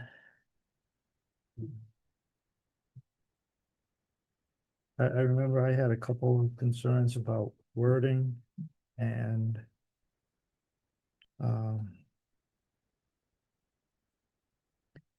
there was discussion on Templeton hiring their own employees or staying with this and making, potentially making changes. Well, So, Mr. May?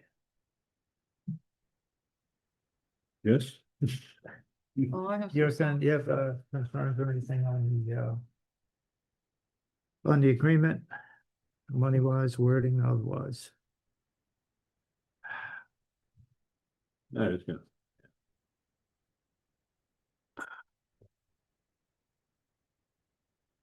No. Ms. Graves? Well, if you're asking about the wording, I don't really care about the wording. All I know is we own the truck, we own the building, and the employees that are doing all these things inside, those are not our employees. So I'm not a fan of the agreement in general.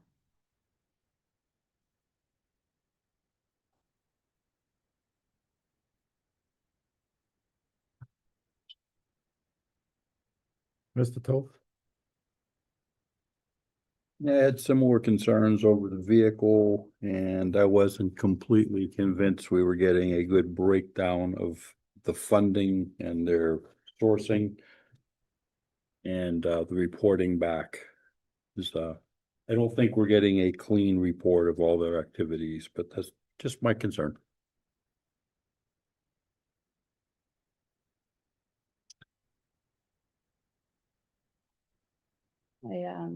I drafted up a proposal for animal control services for an on-call model. The current situation we're in, Templeton's currently paying for approximately 10 hours of a shift of a day, to have coverage with our agreement. Coverage outside of these hours is only provided if the ACO deems that it's an emergency. What exactly is an emergency to them? It's up to their discretion.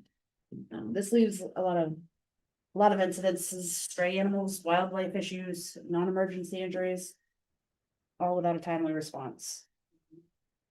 For instance, the other day, there was a dog, but nobody could get a hold of the ACO. There's been instances where, again, the woman that emailed all of us, there was stray cows in her yard and nobody could get a hold of the ACO. And these are serious safety concerns.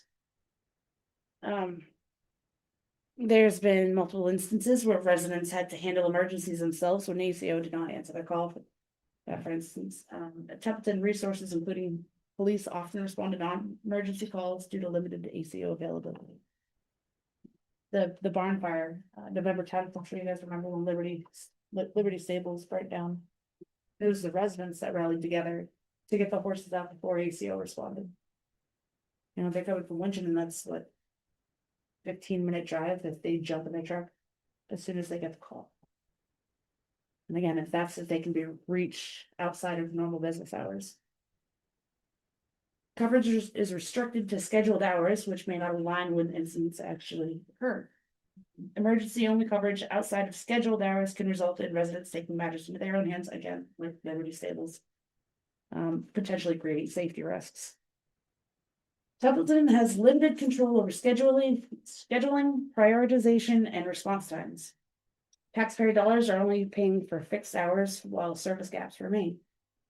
The proposed on-call model, if we hire 2 on-call animal control officers using the existing funds already appropriated in the Templeton's animal control budget, the 21,500. We would be able to cover 2 on-call animal control officers. Officers will be able to rotate responsibility and respond to whenever calls occur, ensuring coverage beyond traditional business hours. And this maintains flexible, responsive services without increasing costs. The benefits of 2 on-call officers would be comprehensive coverage. Residents receive timely service when outside of the previous 10-hour daily window, and fiscal responsibility, using the already budgeted funds efficiently with no additional taxpayer burden. We'd also have local control. Templeton manages scheduling, prioritization, and response standards.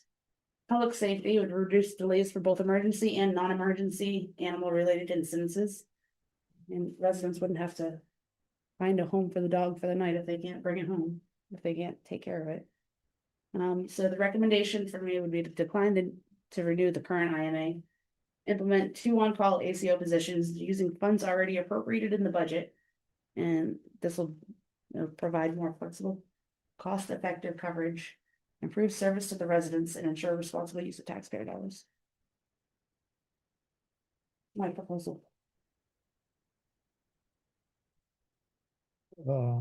So looking at the current agreement, and I don't know if we have tried or asked,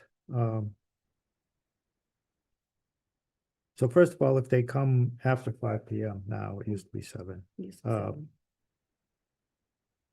we pay a flat fee. Mhm.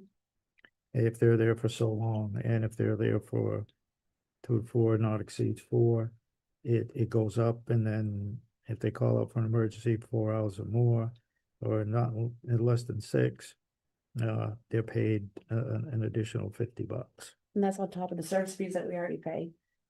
On top of the fact that they use our facility and our truck. So.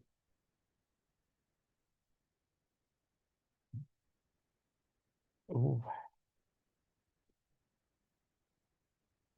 My thing is on call. There's the chances of finding people who are gonna sit home Hmm. and be on call. You gotta sit home. 2 people, they're gonna have to agree, well, I'm going out to dinner or birthday or this or that on Friday. And the other one said, oh, well, I have this. That's my thing with on call. It's just, those people gonna have to have 2 individuals who are gonna be willing to be available during the day or be available at night. On the weekends. I mean, they have to be willing to stay home and be available. Mhm. And I don't know what the chances are of finding people like that these days. Jared, I think you'd be surprised if you put the opportunity out there. I've had people express to me something they would be interested in had the opportunity been available to them. Multiple people. Mr. Chair, if I might, I would mention one thing too, that, just similar to as we're doing now, we also have the police in this mix, because, even right now, after 5 o'clock, or I think 5 or 7, it's the police responding. So, doesn't really change much there if we're, we need to call in the police at the end of the night, late in the night. What I also find interesting is if a call comes in and it's after the hours, when they come back up online, how come nobody's calling in and like if relaying any messages on, hey, this family has a dog, or this is the phone number, contact them. I'm not seeing that either happening. I'm not seeing that they're covering like anything that, so you can call a dispatch and they can say there's nobody on call. But I don't understand why they're not taking the information and when the person comes back up at 7 AM, they're not calling in, or an email's not going to them that they're checking to say, these are the things that came between this time and this time, because the phone calls are still happening. And they need you to call this number. We're not seeing even any of that stuff happening, which is, I mean, I just know a lot of residents are very frustrated. They don't feel like they're getting their bang for, oh, I hate to say that, but for the buck, and the animals are being protected in the way that the manners that they feel like it should be. They feel like if your on-call person is not local into our town frame, that we see more, and we don't know because we haven't been able to see it.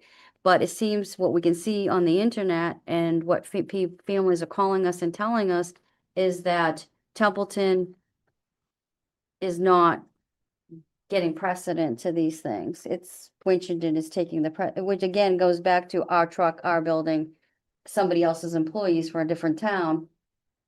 And we're paying. I know, I'm just not a fan of it. So let me ask you this real quick. Is when do most people let their dogs out? After they come home from work, right? Yeah, When would a dog get hit by a car or something, you know, run off into the woods? It'd be after they get home from work, let the dog out that's true. after regular business hours, right? Yeah. So if the ACO is going off duty and they're, you know, only responding to emergency calls after 5 o'clock, where are they when we need them? I think that having our own employees that are on call that work for us would be safer. It would be more reliable. And just more efficient, all around efficient. It'd save money. Absolutely would save money because we wouldn't have to pay a fee on top of a service fee, on top of an emergency fee. Yeah, It just makes more sense. yeah, that makes sense. For the longest time, we've always worked with on-call ACO. It wasn't until we initially signed the IMA. I think, I mean, well, I seen it in the thing that, someone will have to make sure their bills are paid, their budget is done, and usually there's like a small stipend added to somebody, one of the officers to take care of that. Usually what you usually see. All the surrounding towns our size, they have the on-call ACO. Like I said, it's what we were done for years until. You know, we also used to have people do work programs and stuff and help out the seniors, with the animal control office. Yeah, A lady actually started a nonprofit organization because there was no longer an on-call position. Now she just does it out of the goodness of her heart. It's just not. That is the one thing that I'm kind of concerned about with this, because I don't see. With the 2 on-calls, how do we cover the animal shelter? Well, if we have animals in there. It'd be the responsibility of the on-call. Okay. I mean, they're hardly in there and no one's doing regular daily business as far as I know and regular hours in the actual shelter right now. In all honesty, when dogs are in the shelter now, it's like they're, Yeah, you know, they're just locked out. I sent Mr. Ryan a couple of videos that I had from August 27th, 2005, where it was midnight. And dogs were outside. But apparently that's their protocol. To leave the Well- dogs out, so. So as I mentioned in the email, though, they leave the door open, they can go back inside. It doesn't protect them from somebody breaking in, trying to steal them, take them back, doesn't protect them from wildlife. It doesn't They stop. have a them big from cage, barking. I mean, they have a big cage, I mean, I don't know how an Doesn't animal stop can them get from in. barking all night and disturbing the residents. Yeah, I mean, they said that when they've gotten calls, they've come and put the dogs in if the dogs are a barker. Mm. I mean, you could the tell them, neighbors have not relayed that, but I've heard that in the summertime hours that the dogs, if they had any dogs that they had. And this is another thing, an animal is not from it's away from its home, it doesn't know where it is, it's gonna be agitated, and you're just allowing it to be like, you're letting it outside, going in and out, it's gonna pace, it's gonna go in and out over and over again, it's going to bark. So locking it, securing it for the evening is the best for the animal, just for the calmness of it. So they can sit in a little bed and be calmer than, like, they're gonna go in and out of that door all night, and that's what I've been told, that a few of the residents down in that area, they had said that the dogs were barking and it went on, and it's not the kind of like, it's not like my dog will bark if the guy comes, UPS or anybody. These are animals that are afraid. They're not, they're there, they don't know where their owner is, they're left there, and that kind of barking is different, it's crying and they don't stop. Mhm.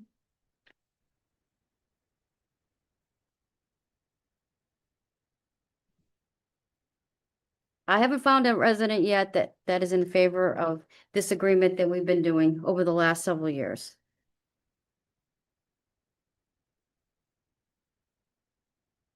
Okay, anything? No dog in this fight. I got one, he ends up in jail, he'd stay there, disloyal. Mr. Tullis, anything further? I have nothing else. Is it? So I'd like to move to make a motion that the town of Templeton decline to renew the current intermunicipal agreement for the animal control services within its expiration, and that the town instead establish and fund an on-call animal, two on-call animal control officers positions and provide animal control services directly for the town of Templeton. Further, I move that the appropriate town officials, including the select board and the town administrator, be authorized to take all necessary administrative actions to implement this decision, including but not limited to developing job descriptions, hiring process for 2 on-call ACOs, using funding already in our current ACO budget for stipends, hourly compensation, training, and operational needs associated with these on-call positions, ensuring compliance with all applicable mass laws and regulations governing animal control services, coordinating with the Mass Department of Agricultural Resources and other relevant agencies regarding certification, reporting, and oversight requirements. Second.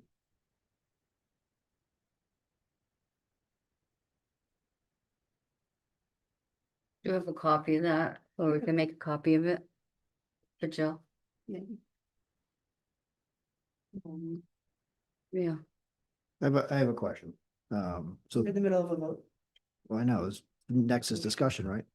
Motion made and seconded. Is there any discussion? Okay. I have a question. May I speak? Yes. Thank you, Mr. Chair. I'm just wondering, an honest question, so we're talking about hiring 2 on-call people. How are they gonna cover 24 hours? Rotating shifts. So you want someone to be on 8 hours, off 8 hours, on 8 hours? Just They repeat can work that. it out. Now, again, we have the police department that we also use right now.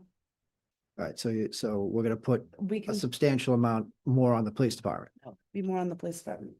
Well, if you have less people responding because they're, 12 on, 12 off. They're on call. Doesn't mean they're gonna be in there You- constantly. you want 2 people to work 12 on, 12 off and not get paid until they're called. That's what on call is. Yep, So are you assuming we're gonna get more service or less service? more service, absolutely more service. Okay, Okay, this is not Haverhill. This is not Salisbury. This is Templeton. I You'll be understand. surprised. No, you're not gonna get, I'm telling you, I respectfully disagree. You're gonna get far less service It's okay. and, can and disagree. more. That's why we're the board and you're not. Thank you. Right, and I'm the expert, which is why you hired me to give you an opinion on this. So you're gonna end up putting more on the police department and you're gonna have a collective bargaining issue. And they're gonna require some serious stipends for the extra work. So I'm just letting you know, it's gonna cost you more than you think. I beg to differ. Wages, hours, working conditions, that's what they have, or that's what they're allowed to bargain. Is there anything?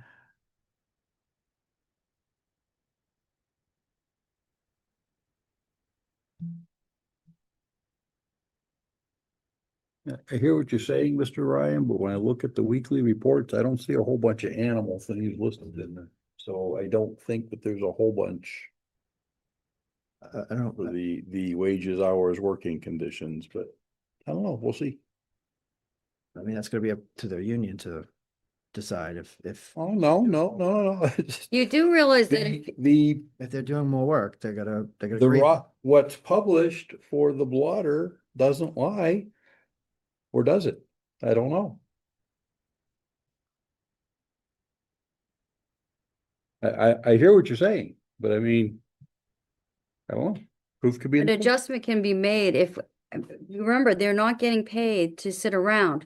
They're only getting paid if they service because if they're on call. So an adjustment can be made and 2 more can be added for people rotating around. Those people that are the officers would, if they feel like they need to have 2 more in the rotation of people that are being trained that would do it, that is something that we can reevaluate later.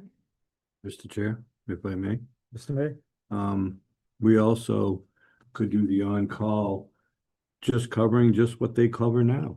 Because the police are already covering 12-hour shifts in this contract that we have now. 15 hours. Well, 15, okay, Yeah. sorry, I didn't, Yeah. But, so I don't see that as a problem. You know, personally, but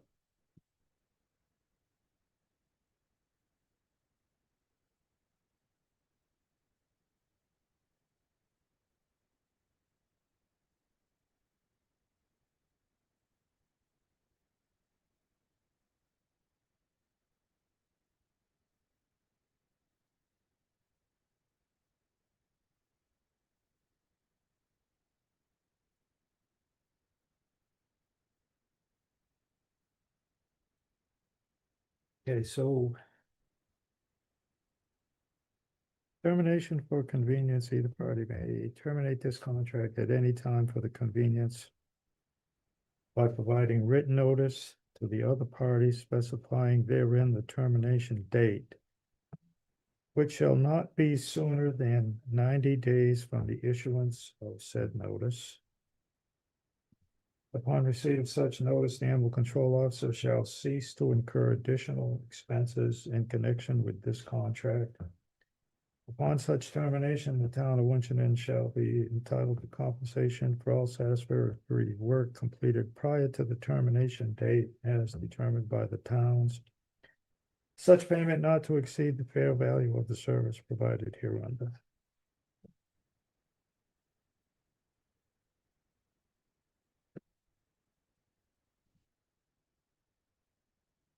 For termination of the contract, this is I've written for an expiration of the contract.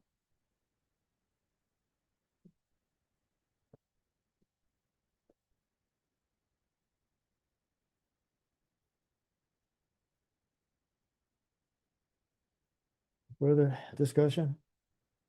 No.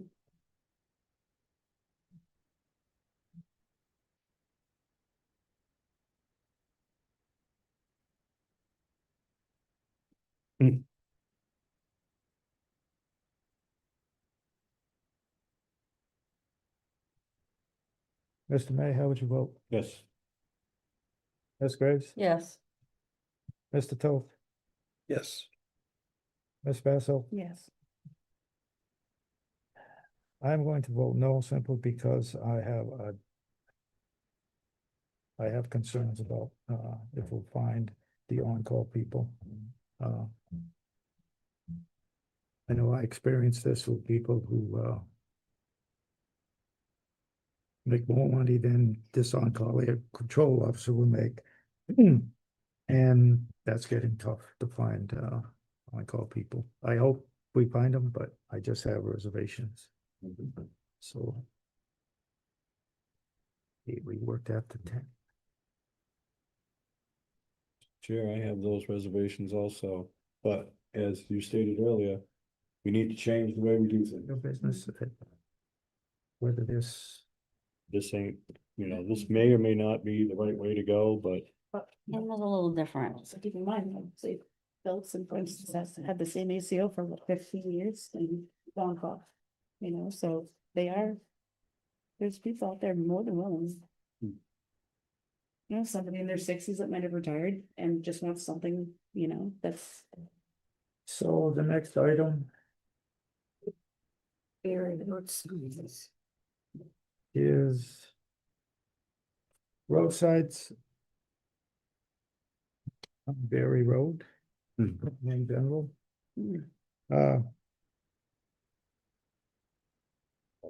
I know Mr. Toth drove down there. I drove down there and saw signs that say pass at your own risk.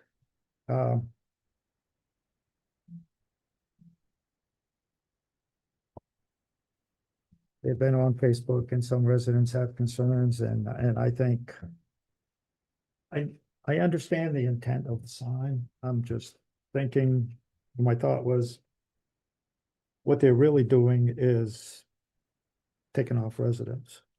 They think that's our answer to the road being in bad shape, which if you go down the 101 and turn left, the road it's a little rough.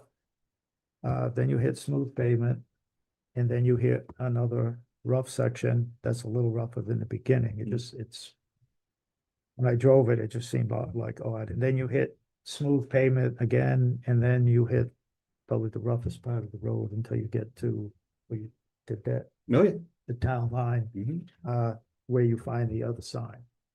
So I emailed Mr. Solzek, and he said he discussed it with the town administrator, and they thought that that would alleviate legal responsibility. So I emailed town council last week for two things. And one was the signs. And there is Mass General Law, Chapter 84, Section 15, that deals with towns liable for property damage roadways. There's a process in there.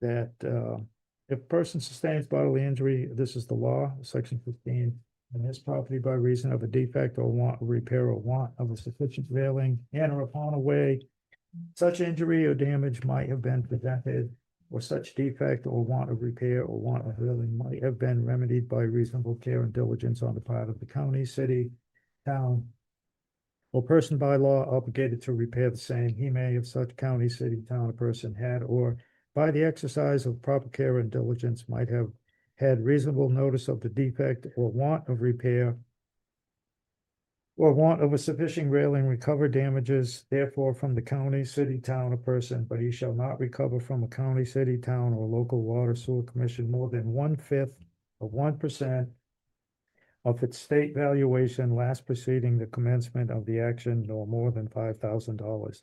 Nor shall a county, city, town be liable for an injury, damage sustained upon a way laid out and established in the manner prescribed by statute until after an entry has been made for the purpose of constructing the way, or during the construction and repairs thereof, provided that the way shall have been closed or other sufficient means taken to caution the public against entering thereon. No action shall be maintained under this section by a person, the combined weight of whose carriage or vehicle load exceeds 6 tons. So the response to my basic question of if the town putting the sign there alleviates it of any legal responsibility. My answer that I got, as you know, Mr. Bennett, General Law, Chapter 84, Section 15 makes the town liable for property damage or personal injury caused by defects in the public way. It is unlikely that the town could disclaim that liability by a sign stating pass at your own risk if the road conditions are unsafe for passing. And she notes that I see the manual on uniform traffic control device provides for a pass with care sign and not a pass at your own risk. However, neither sign would shift liability away from the town due to unsafe passing conditions inherent in the roadway itself. A note on the pass with care sign. I went and downloaded the uniform traffic signals. I found the section where that's at. It has more to do with if you have like a passing zone area to pass in, and it's like coming up around a corner or maybe a blind spot, it's pass with care sign, not related to road damage.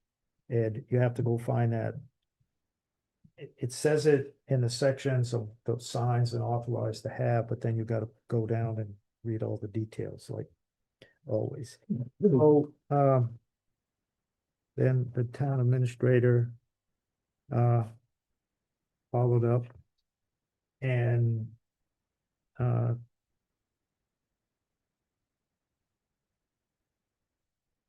the answer from was given. There are several examples of towns that have had the same problem, and they have been found that they weren't liable for the wrongful negligent act of one instance. It was the fire department.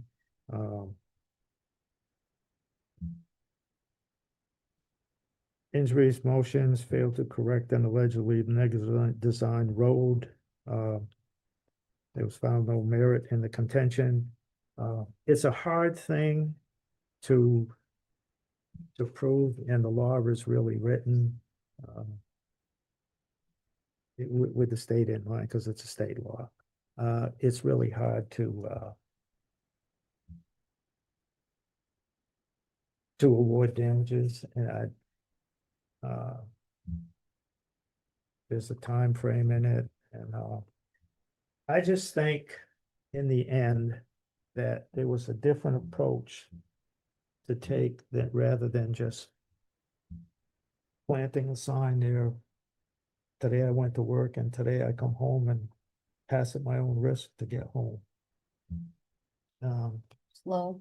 We have electronic signs that would have been used, in my opinion, to say, rough road, slow down, use caution, even a permanent sign, use caution rather than, I just think the sign was put up and it was there, wasn't there in the morning, I come home and it's there and it's pass at my own risk, and that, I think that upset the residents more than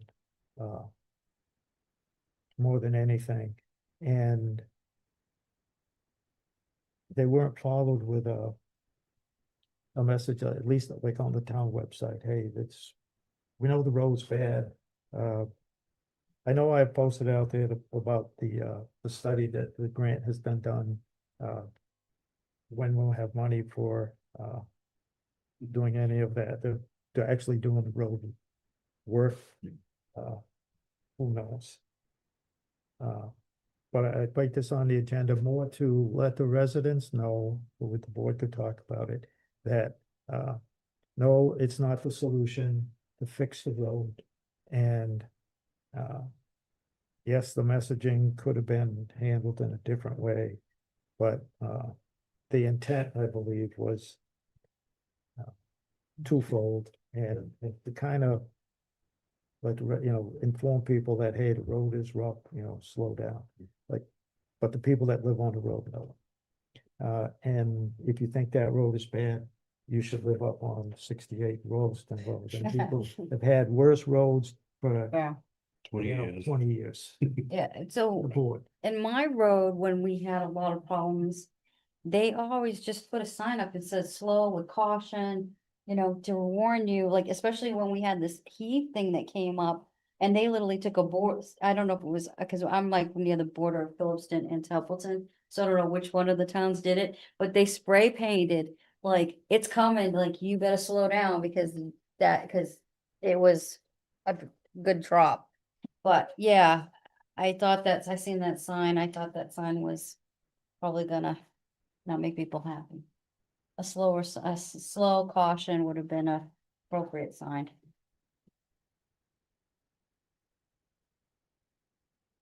Mr. Chair, if I may. Mr. Toth?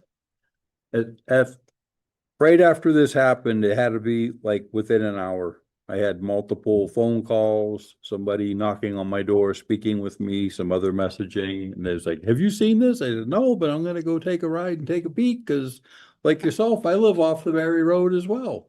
And yeah, lo and behold, right down by the Hubbardston line at the school bus turnaround and not too far off the Dudley Road, yep, there they were. So I said, would have been nice to know, but as you said, a message on the town's website, possibly a directed code red or whatever our messaging system, the correct title is, could have been nice. And I remember 15, maybe 17, 18 months ago, we were introduced and we were given a DPW policy on how to report damage to your vehicle. Darned if I could find it when I went drilling down through the DPW webpage, because it seems to have gone missing. But it's like, because I was going to refer that to the folks who reached out to me, but it's like, I can't find it. And I'm fairly savvy. I can find things on the town's website. So it's like, where'd it go? Yeah, It's a little suspect, but that's okay. Maybe I looked it over. I'll look again, but it's like, okay. It's, But I agree with you. I don't think that sign totally exonerates and eliminates us from all liabilities. I just don't But think so. you know, I also want, the people watching the meeting to know that, the intent was not to, yeah, this is the fix for so it's gonna be there Yeah. for 20 years. Yeah, we just put up signs. We don't fix the roads. Yeah, we're trying to fix the roads. Again, fixing the roads, Costs money. it's a lot of money to do it, and you have to, again, chapter 90 is like the chapter 70 for the schools, and the unrestricted general government aid that comes to the town, which is one of the biggest funding sources we have. It's $1 million, hasn't been under $1 million for a while. And the state has reduced it, and it's never really caught up to where it was. It's one of the big problems that we have. They passed the mandates, and the roads are our responsibility, but the costs are high, in part because of the legislature with some of the things they have in place, like prevailing wage and things, and you've got to go by state regs, and 1,100 pages, and they have everything in there, the size of signs, where they place them, the height of them, all. It's but I wanted the residents to know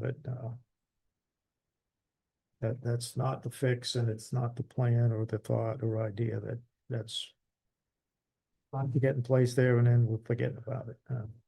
We know the road is rough.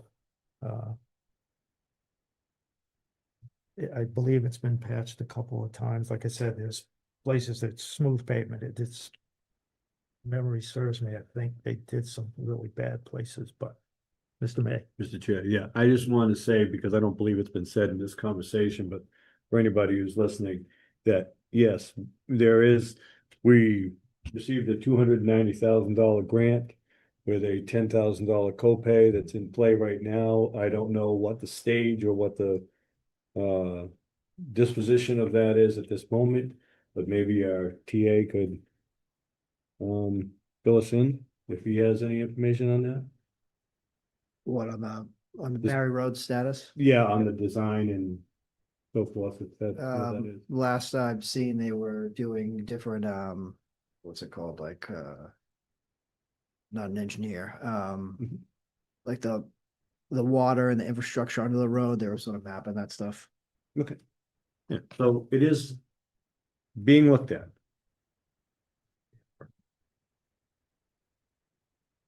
But no, that the signs there, that's not the end all be all. That's not,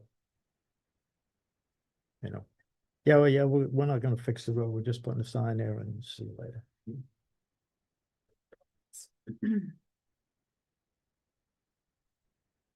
So. And with that, we are at the end of the agenda. We have no old business. I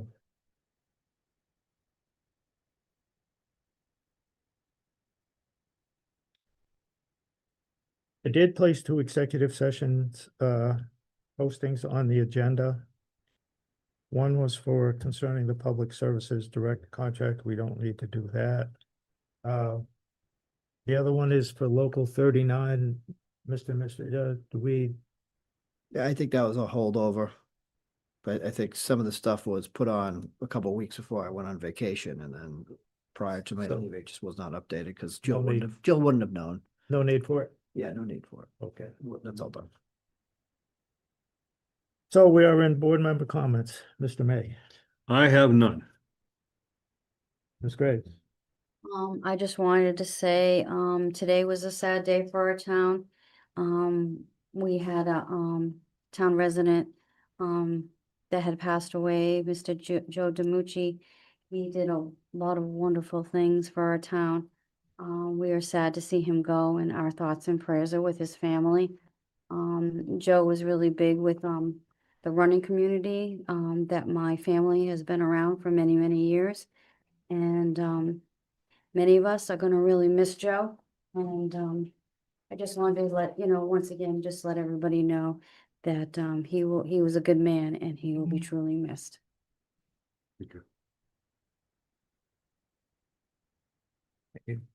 Mr. Phil? Yeah, real quick, for those who had a chance to come out Saturday, the Lions Club and the annual Easter eggs on the Common.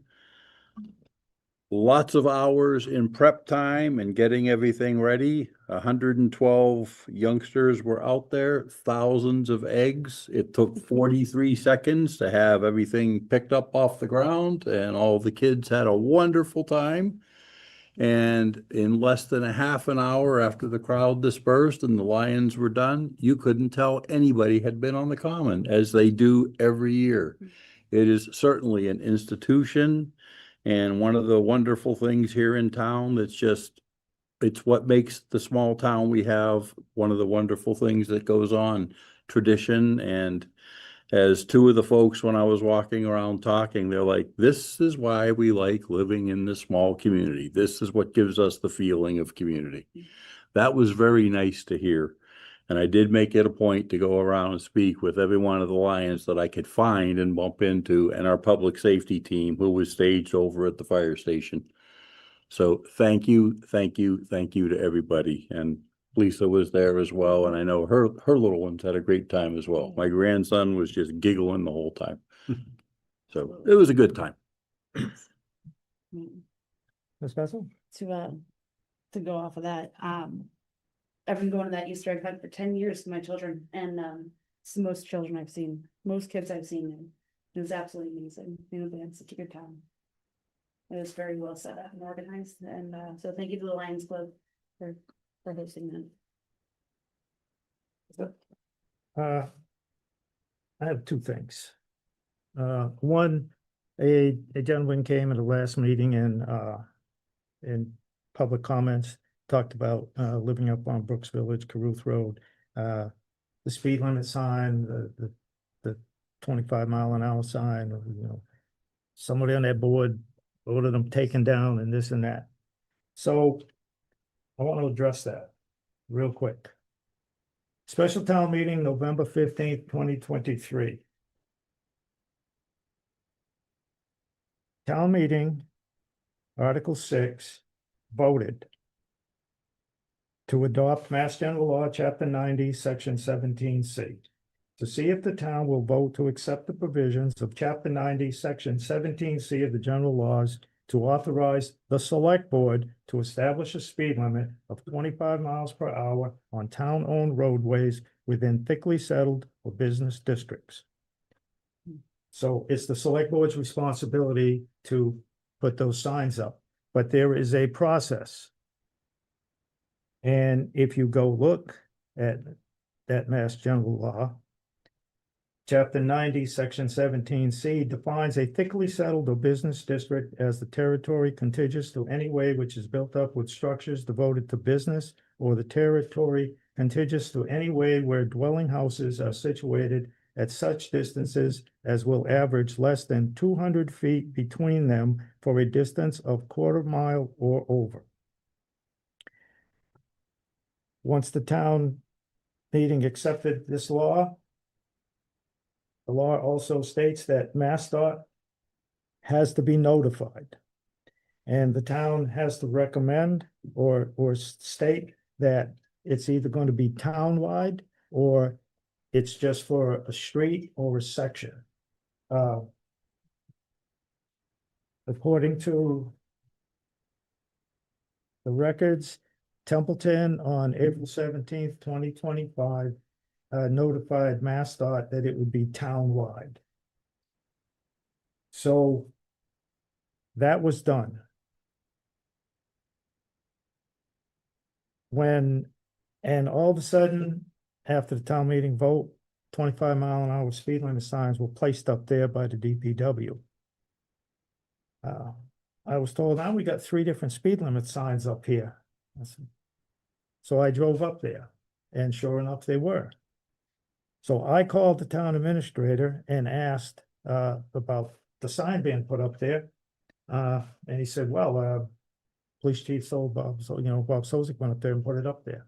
So I got a hold of Mr. Sozik and asked him, I'm just asking how they ended up there. He said, well, chief of police called me and, you know, said, town meeting vote, put them up there. So I contacted the police chief and I asked him, I said, well, have we done this and this? Somewhere along the line, there was a disconnect or an assumption that once town meeting voted to accept the law, you can just plant the 25-mile-an-hour speed limit signs anywhere. And no, you cannot. And if we're gonna place those speed limit regulatory signs up there, the rules need to be followed. We hear that all the time. Follow procedures, be accountable, follow the law, do things right, plan. Everything that the law says and people talk about was not followed. So I assume, I believe the town administrator told the DPW to go up there and take the sign out. I came back, I drove back, I cut through coming back from the grocery store. And when you get to the Phillipston Templeton line heading towards the Templeton Center, there's a 35-mile-an-hour speed limit sign. The town can put statutory 30-mile-an-hour speed limit signs up there. And if there's a lot of speeding going on there, I'd say call the police department and see, and see if you can get them patrolling up there. But I did not order the signs down because I can't order the signs down. I inquired about how the 25-mile-an-hour speed limit sign got put up there and if the procedures were followed. And they weren't, because the houses do not meet the requirement of the distance. So we cannot legally put 25-mile-an-hour speed limit signs and declare it thickly settled area. It does not work that way. And the last thing I have is the open meeting law lists such things as remote participation and what a public body has to do if any member of the body attends remotely. In the end of our operating procedures, there's a public body checklist from the Attorney General's office. If one or more public body members participate remotely in the meeting, the minutes must include the names of the individuals participating remotely. That's 940 Code of Mass Regulations 29.107, Section B. If one or more public body members participated remotely in the meeting, the minutes must record all votes as roll call votes. On the meeting that Rich Curtis took part remotely, he's not a member of the public body, so he does not have to be listed in the minutes as such. Can he be put in the minutes that he attended remotely? Yes, he can, but it's not mandatory. In the open meeting law guide, remote participation, section 20, chapter 20, the Acts of 21, which provisions were going to expire on June 2027 unless they are further extended. It has the same thing. Any public body using remote participation must ensure that members of the public body who participate remotely and all persons present at the meeting location must be clearly audible to each other. All votes taken in the meeting in which a member participates remotely must be by roll call vote. So again, Mr. Curtis took part remotely, or anybody who's not a member of the body can be recorded in the minutes, but it's not mandatory. The other thing I checked on, I asked the open meeting law, Attorney General's Office, Division of Government, if there is any requirement that there's for specific font size, or spacing in the minutes regarding ADA issues. The response I got, the open meeting law has no such requirement. In-person meetings of public bodies must take place in accessible locations because all open meetings must be open to the public. Through the platform, we can provide guidance on the open meeting law. We cannot provide legal advice. Please feel free to contact us for any further issues. So meeting minutes, there's no requirement for ADA for spacing or font size or anything like that. If anyone does have any ADA issues on anything, I suggest you contact the town's ADA coordinator, Mr. Bob Sosik. And in closing, I would echo, Ms. Graves's, comments about Mr. Demucci. I wanted to say something. I called for a moment of silence at the beginning of the meeting, and I got immersed in things and I totally forgot. I'm sorry about that. He was a good guy. Around a long time. I know Mr. Toth is aware of him, and it just seems like lately, it's every couple meetings or something, there's somebody in Somebody. town that has been involved in the town or been lived here a long time who's passing away, and maybe that's just the times catching up with us, but